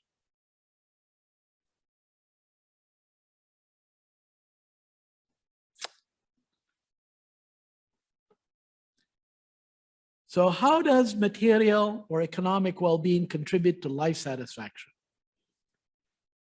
And based on the studies that we have there, again, the researchers have documented 4 different types of studies: bottom up, top down, self-determination, and cognitive association. You're familiar now with bottom up spillover. Bottom up spillover says that there is a satisfaction hierarchy. So at the bottom of the pyramid, you have what you call feelings, positive and negative feelings related to life events. So if you're at this conference, ultimately, how do you feel about this particular session? That you'd have a specific feelings associated with it, or maybe an attitude. Ultimately, this attitude is likely to feed into one or two of life domains. So you have work life, you have educational life, you have social life, intellectual life, and it may contribute to positive or negative feelings associated with those life domains. And from there, you know, those life domains and how it contribute, the positive or negative feeling associated with that event contribute to those life domains, and how those life domains contribute to life satisfaction at large. So again, the feelings, what they do is they trickle from bottom up all the way to life satisfaction, right? So in this context, how you feel about your standard of living every time you go to the market, let's say you're happy or unhappy with items at the grocery store, with the quality or maybe the cost of those items, that would be an event that ultimately would affect your economic life domain or material life domain, whichever you want to call it. Sometimes we call it financial life domain. And depending on the increase or decrease of affect associated, invested in that domain, it trickles up all the way up to life satisfaction. So there's no direct effect.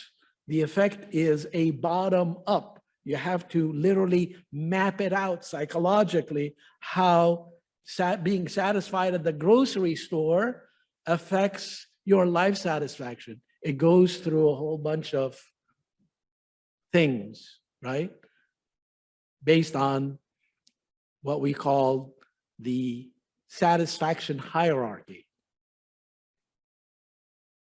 That is a very common explanatory mechanism associated with, again, accounting for the effect of, accounting for,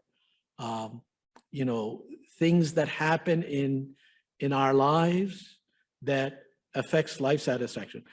Material things that happen in our lives that affect our, of course, what happens at work, job related to, that affects our income. So it's not what we do in the marketplace in terms of consumption, but also in terms of production that affects our material well-being. How satisfied we are with our standard of living. And satisfaction with standard of living is definitely an important contributor to life satisfaction at large.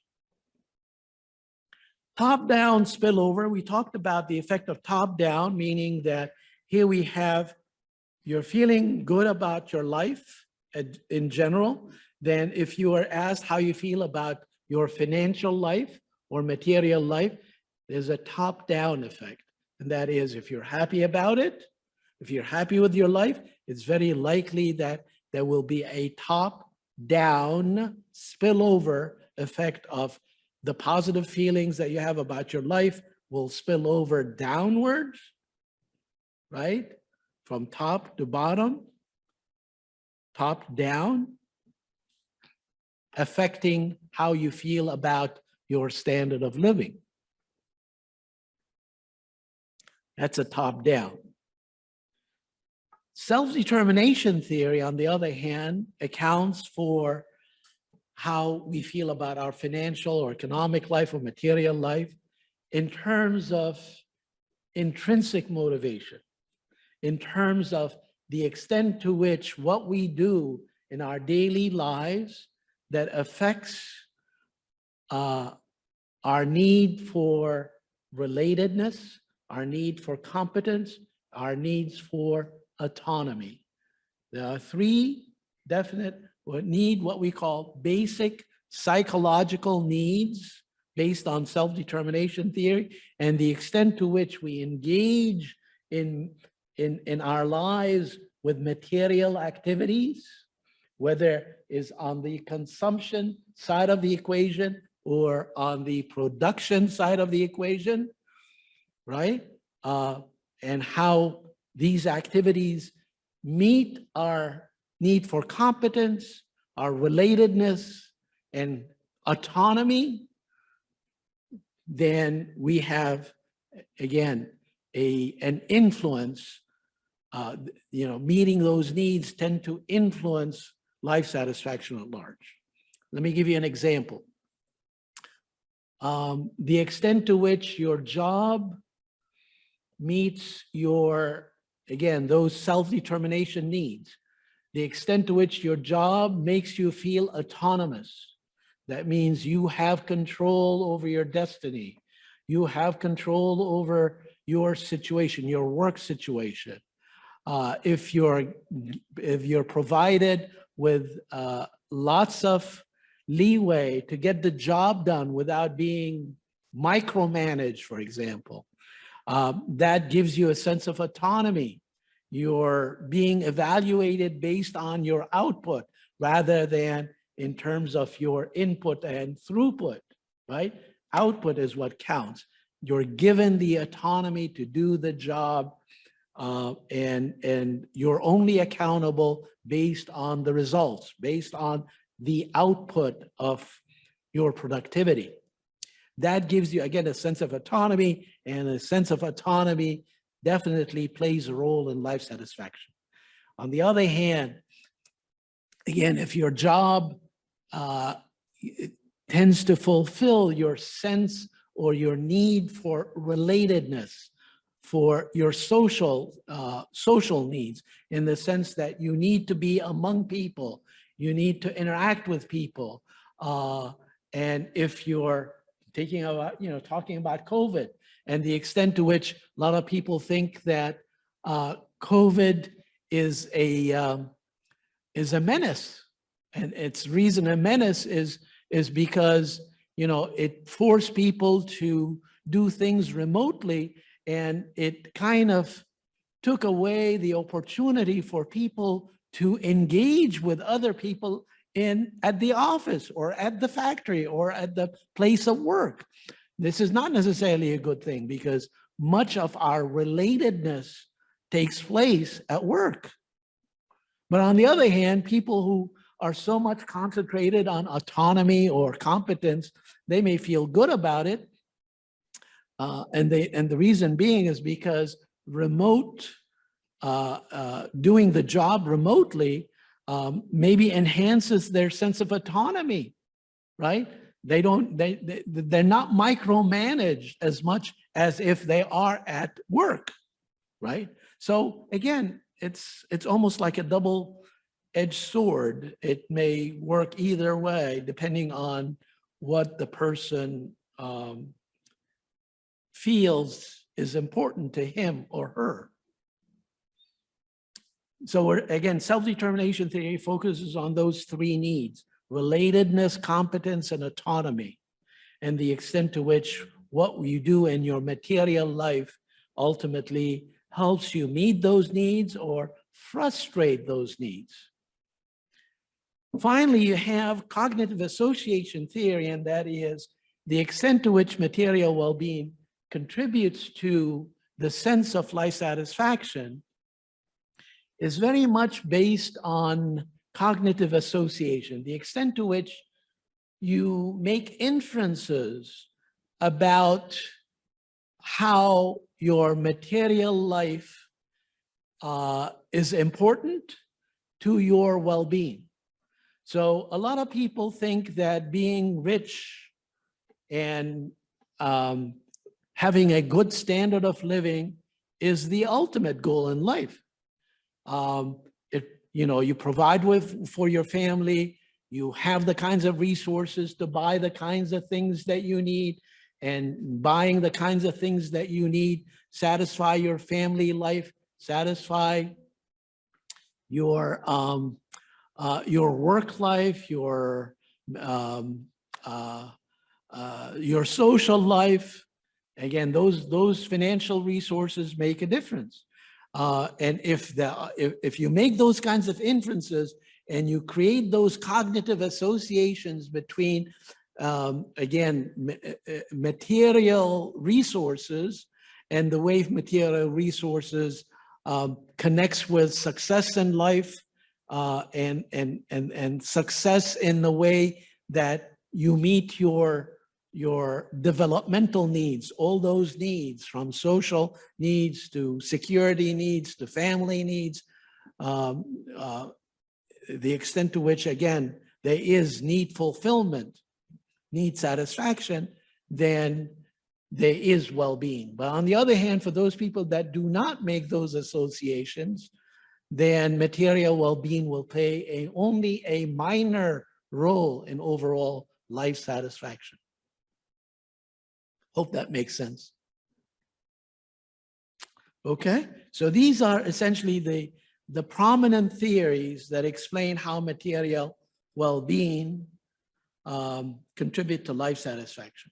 Now let's look at a sample of predictors of material or economic well-being. And there's, those factors have been classified in two major categories: personal factors and contextual factors. Personal factors would be socioeconomic demographics. So socioeconomic demographics would be things like social class, maybe. Social class, again, if you come from a higher class, then it's very likely that you will feel satisfied with your standard of living. That's an obvious predictor, wouldn't it be? Personality traits. Personality traits. Now, how about something like self-confidence or self-esteem? If you have enough self-confidence in what you do, it's very likely that you will put that self-confidence in work-related items, work-related activities that ultimately lead you to become successful at work, which indeed will contribute to your well-being, to your life satisfaction. So a personality trait as self-confidence or self-esteem can make a difference in predicting material well-being. Goals and aspirations, the extent to which you have specific goals and aspirations that are related to material well-being. So let's say there is a person who would set his life goals and aspirations to become a social worker and help the poor people. Another person would set his or her life goals and aspirations to become, to make money, to open his or her business, to become an entrepreneur and make as much money as possible.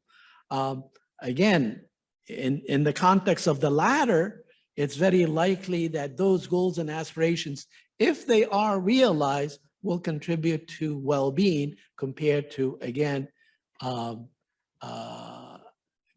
being a social worker. And being a social worker, is good, but it would only not, goals that are realized in the context of being a social worker are likely to contribute to, again, possibly other life domains rather than material life or economic life.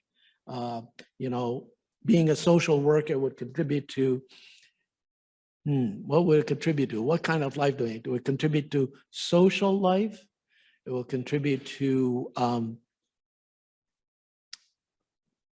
cultural life. It will contribute to community life. It will contribute to health and welfare. So a lot of other domains besides material life. So depending on what you emphasize in terms of life domain, then those goals and aspirations, if they are realized, then they will play a role in your well-being. And that's what the research is telling us. Skills, behaviors, and resources, obviously. Skills, financial skills. If you're the kind of person who have what we call financial literacy, if you are literate in financial affairs, if you know how to do banking, how to invest, how to budget, how to allocate resources, then you have the financial skills and behaviors that would ultimately lead you to engage in the kinds of behaviors that would make you happy in economic life, in financial life. So again, that's that. Materialism has been also documented to play a role in material life. As a matter of fact, I and my colleagues done quite a bit of research on materialism. And what we found is that materialism can play a role. It's a sort of, again, a double-edged sword. For those people who are materialistic, they tend to set inflated, unrealistic, high expectations about their standard of living. So again, if you're highly materialistic, meaning that you value money and money and money, you value material things as material possessions, then it's very likely that you have inflated material aspirations, inflated material expectations. And it's very likely that those material expectations are not likely to be realized, causing you to feel dissatisfied with your material life. So causing dissatisfaction in material life will cause life dissatisfaction.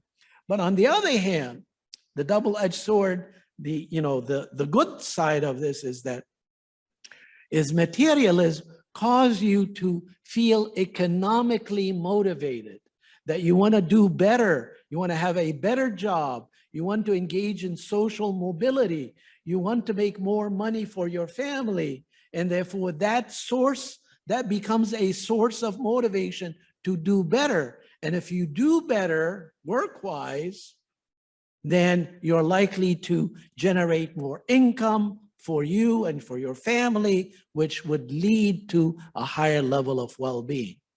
So it's a double-edged sword from that perspective. So there's the good and there's the bad of materialism.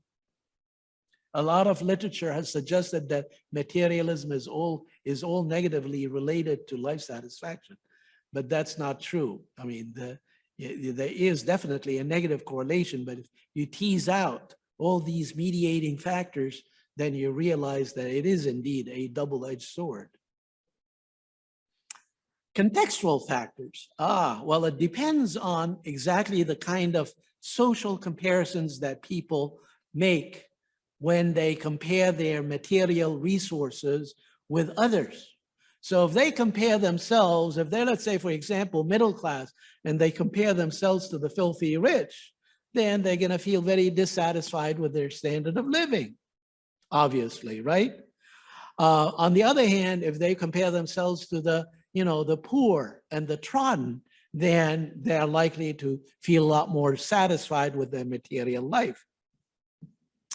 Adaptation effects. This is another contextual factor, and that is over time, we become adapted to whatever standard of living.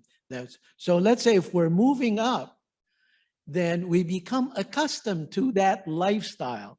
And that lifestyle, although it is now increased at I'm at a higher level of standard of living, it's not going to make much of a difference in the long run because I've adapted to it. So there is what you call a habituation effect.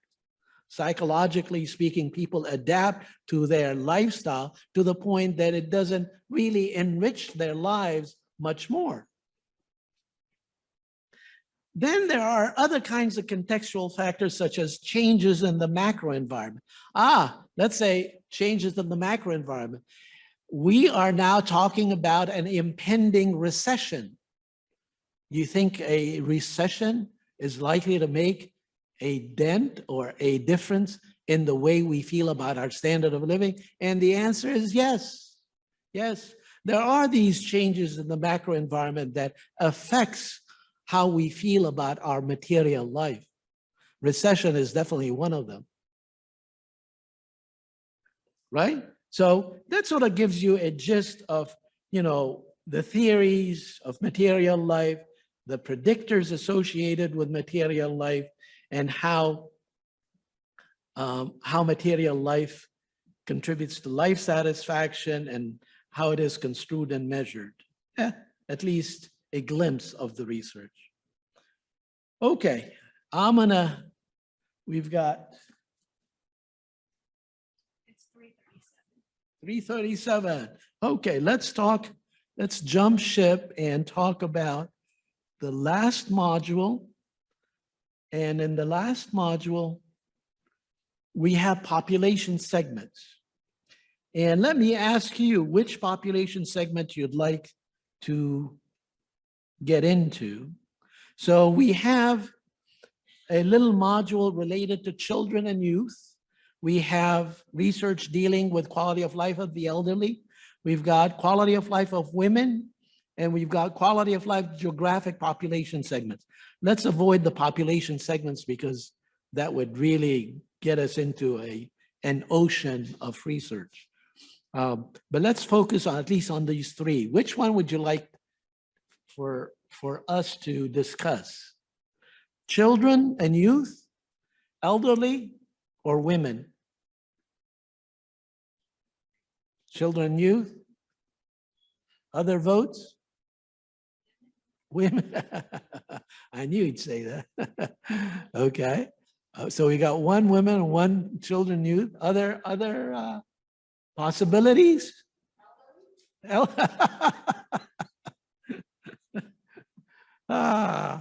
Well, maybe we can do the three of them, at least snippets of the three of them. Let's try with children and youth first. Oops, what am I doing?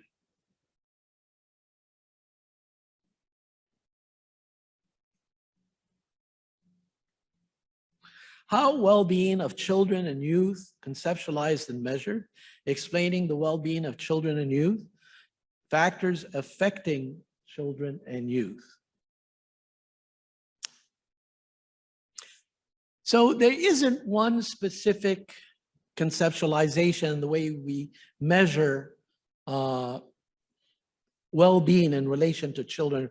It's usually divided by the age of the children. So you've got measures, some very specific well-being measures of children of preschool age, of children of elementary school age, of children of middle school age, of children of adolescents, of college students. So we have tons. We've got literally a very rich literature on children and youth, but they're essentially divided by these age categories. And of course, I've got examples in the book. If you're interested in a specific age category, then in the book, I provide you with examples of those kinds of measures, but we're not going to have time to really get into that. In the context of of explaining well-being of children, the one that I like the most, and I think it explains a lot, is attachment theory. It's a theory that is well established in psychology, especially in developmental psychology. And it really focuses on how the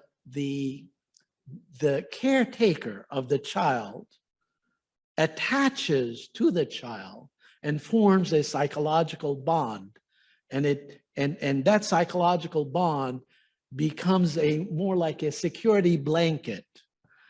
The extent to, and usually the caretaker is usually the mother. That is not to say fathers, take care of the children. They do.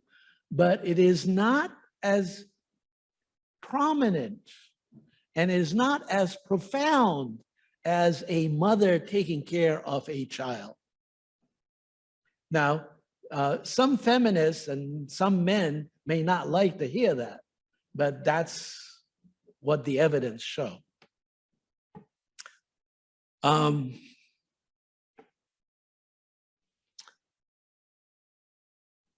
It's kind of interesting to talk about attachment theory because there's so much that has been documented about attachment theory and how the attachment between the caretaker, or what you might call mother and child, ultimately translates into that. There's so many emotional ramifications associated with this attachment, to the point where if there is no attachment that has been established between caretaker and child early on, there are all kinds of negative repercussions, And it also filters on marriage and relationships, romantic relationships. As a matter of fact, marital therapists talk about when marital therapists, when they see a couple, they try and bring much of the research on attachment theory to try and remedy or get the husband and wife, for example, or the couple to reattach in the image of our understanding of what it takes for a mother to attach to a child. And reconfiguring the family relationship or the marital dynamic in such a way that, again, the spouse would provide the security that is needed for a relationship to thrive and prosper. Wow, this is kind of mind-boggling when you say you're equating a spousal relationship, a marital relationship, to a relationship between mother and child.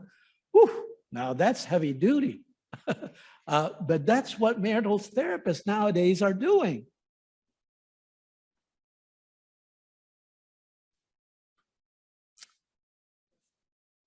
Yes.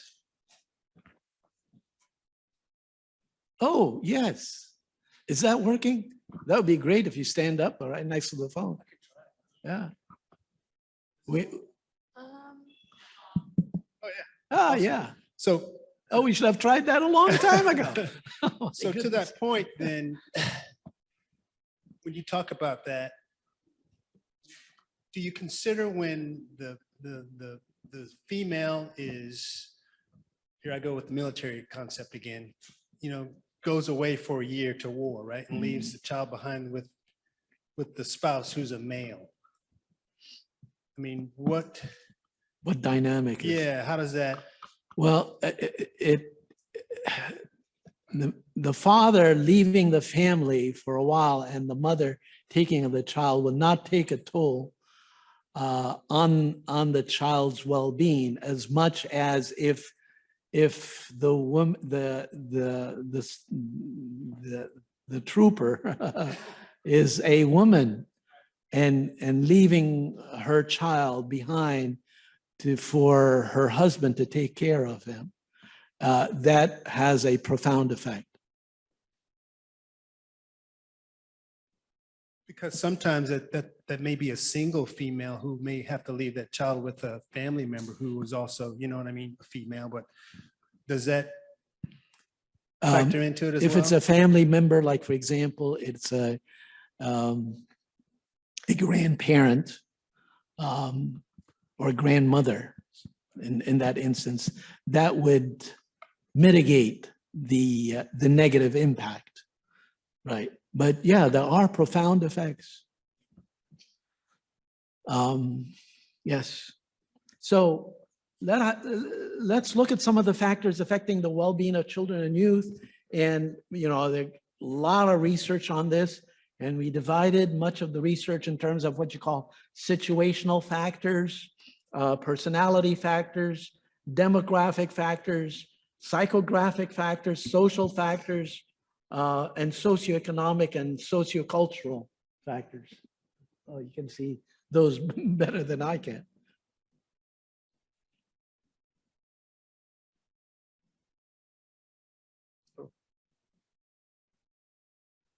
Okay, situational factors. Now I'm squinting my eyes.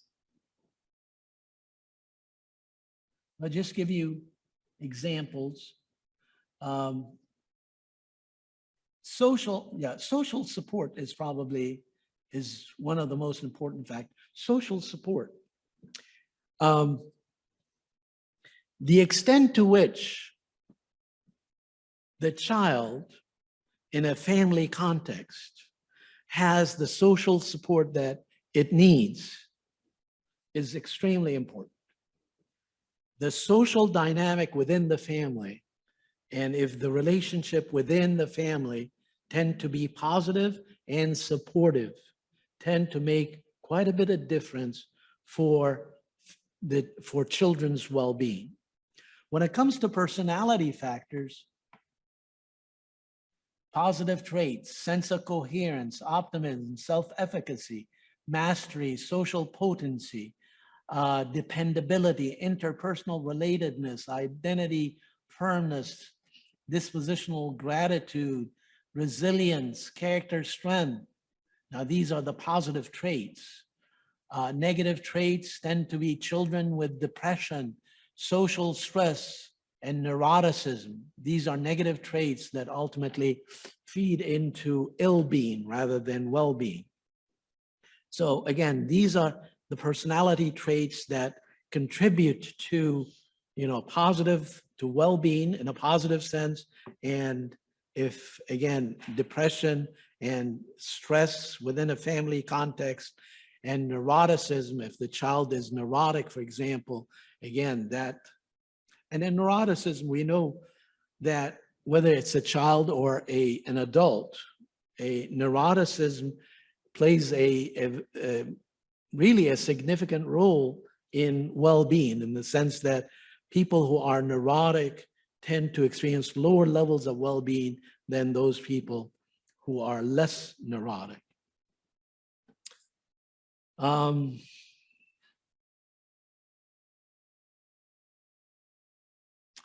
Look at psychographic factors. Physical exercise, for example, is an example of, there's much research that has documented that children who engage in physical exercise tend to experience higher levels of well-being. And I think physical exercise, especially for children, it makes quite a bit of difference in well-being.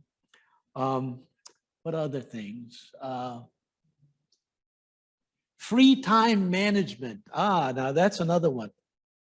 The way that the parents teach the child how to use their time wisely. So let's say if the child is left on his or her own to do whatever, and they don't know what to do. They don't know what to do. So again, the idea of getting the child to use time in a structured way. So having a schedule and saying from this time to that time, you're gonna play with these toys, or you're gonna play with this buddy, or from this time to that time, we're gonna go on an outing. Again, managing the child's time in a very structured and organized way is a very important factor in children's well-being. What else is there? Well, there's so many positive social relationships. Of course, the family dynamic is so important, and having positive social relationships between the family member, but especially between the child and the parents, especially the mother, is extremely important. And so that sort of gives you an idea, flavor of what are some of those factors that affect children's well-being. I'm going to move on to the elderly's well-being. Sorry, before you move on, could I just ask a quick question? Sure. As someone who's like considering adoption in the future, I was just curious if there's any research behind like how, obviously I think if a child is adopted like later in life, then there's like, there could be like repercussions or trauma from like taking or like adopting a child later. But I was just curious, like, Yeah. when they're a baby or like at what age, like it might that affect The younger, the later? better. The younger, the better. Uh-huh.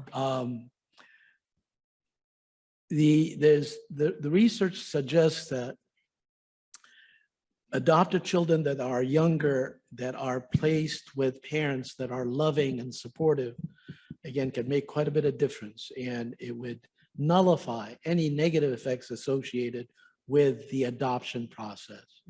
What are some of the other things? So the younger, the better.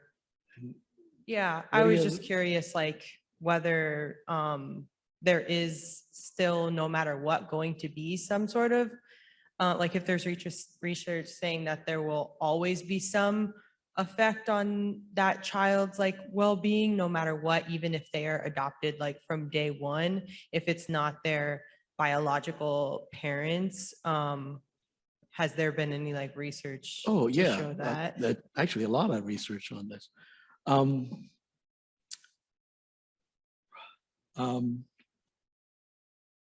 So again, compared to biological children, adopted versus biological, I guess that would be, there are effects, and a child realizing that, this is not my really biological parent. It does take a little toll, but it can be mitigated through positive relationships, positive parenting, and a family dynamic that is very supportive. So that may be your answer. Thank you. Yeah, we need to go, right? Oh, okay. Whoa. Okay. Well, I guess we probably we have a board meeting coming up. And we need to kind of reconvene at the board meeting. So I think I'm going to close by saying children well-being. We've got quite a bit of research on the elderly, how we construe well-being from an elderly perspective. We call them older adults rather than the elderly nowadays, or sometimes we call them mature citizens. I'm a mature citizen. But anyway, the global judgment on life satisfaction of the elderly seem to be the sort of the prominent way of conceptualizing and measuring life satisfaction. The wonderful measures of life satisfaction and well-being in a gerontology context. gerontology context. Now, there are also some wonderful theories that explain how elderly thrive or falter for that matter. Activity theory, socio-emotional selectivity theory, selection optimization compensation theory, continuity theory, and innovation theory. Socio-emotional, bit my tongue. Socio-emotional selectivity theory is an interesting theory that says at the end of life or towards the end of life, you know, the elderly has a very different frame of mind, meaning that they think in terms of their time is limited. They only have so much time left. And because they have only so much time left, they make the kinds of decisions that affect their well-being in a very different way from those people that are younger. When people who are younger tend to be focused on, you know, for example, a young person who is in their late 20s and 30s, they would focus on their career, they would focus on establishing a family. Family and work are so important, you know, to them. But when it comes to, again, mature citizens, again, given the fact that they have a very different frame of mind, they, you know, career, work, family is not that important, but social relationships and capitalizing on what they've done in the past seems to be so important in the context of their well-being. And socio-emotional selectivity theory addresses those concerns and those issues. In terms of what affects well-being, again, things that are so important would be health-related factors, personal values, social factors, socioeconomic, residential factors. But the most important of those would be perceived health problems, resilience when a person, you know, is stricken by some sort of a disease, the extent to which a person is resilient in conquering that disease, the quality of the healthcare system, and health literacy are very important here. Again, the extent to which the elderly is engaged in his or her own medication, health activities, health-related activities, consulting with the doctor, doing research on their own to better understand the disease, complying with the doctor's orders. All of that seems to matter a great deal in terms of how their well-being is affected. What else is there?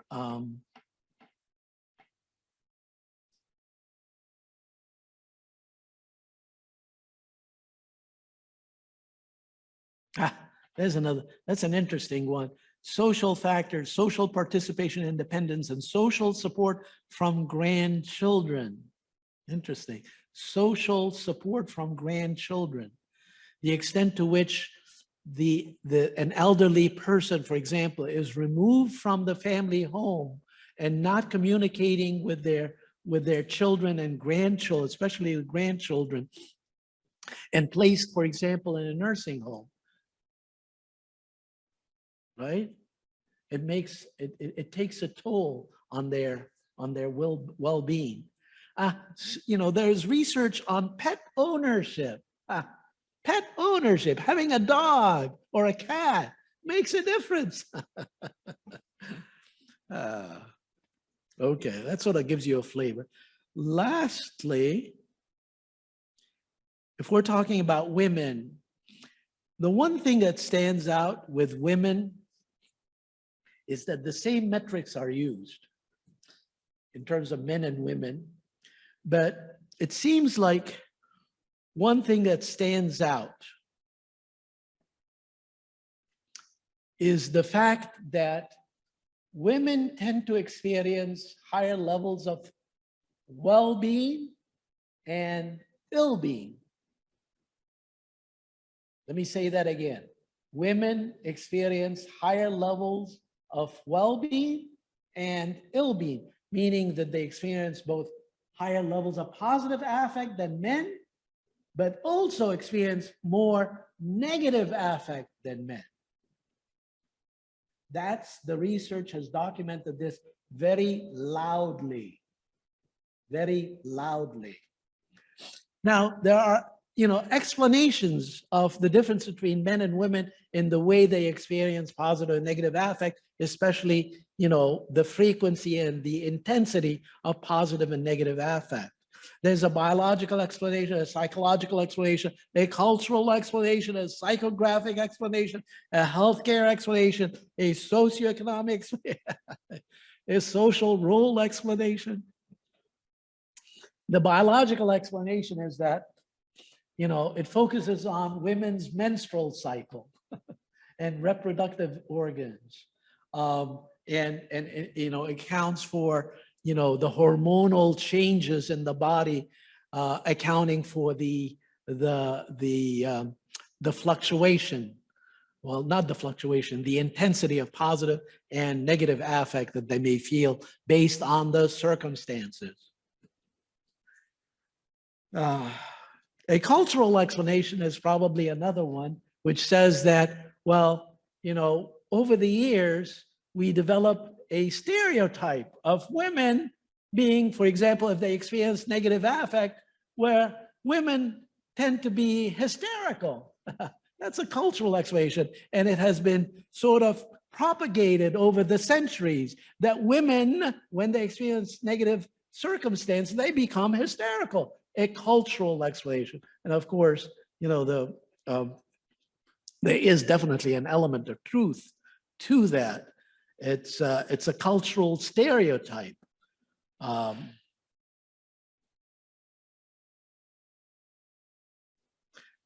healthcare explanation. Now that's an interesting one. A healthcare explanation is that women experience higher levels of positive and negative affect is because they tend to use the healthcare system much more readily than men. Men have sort of a revulsion. They tend to shy away from medical clinics and hospitals. Again, it's partly a cultural thing.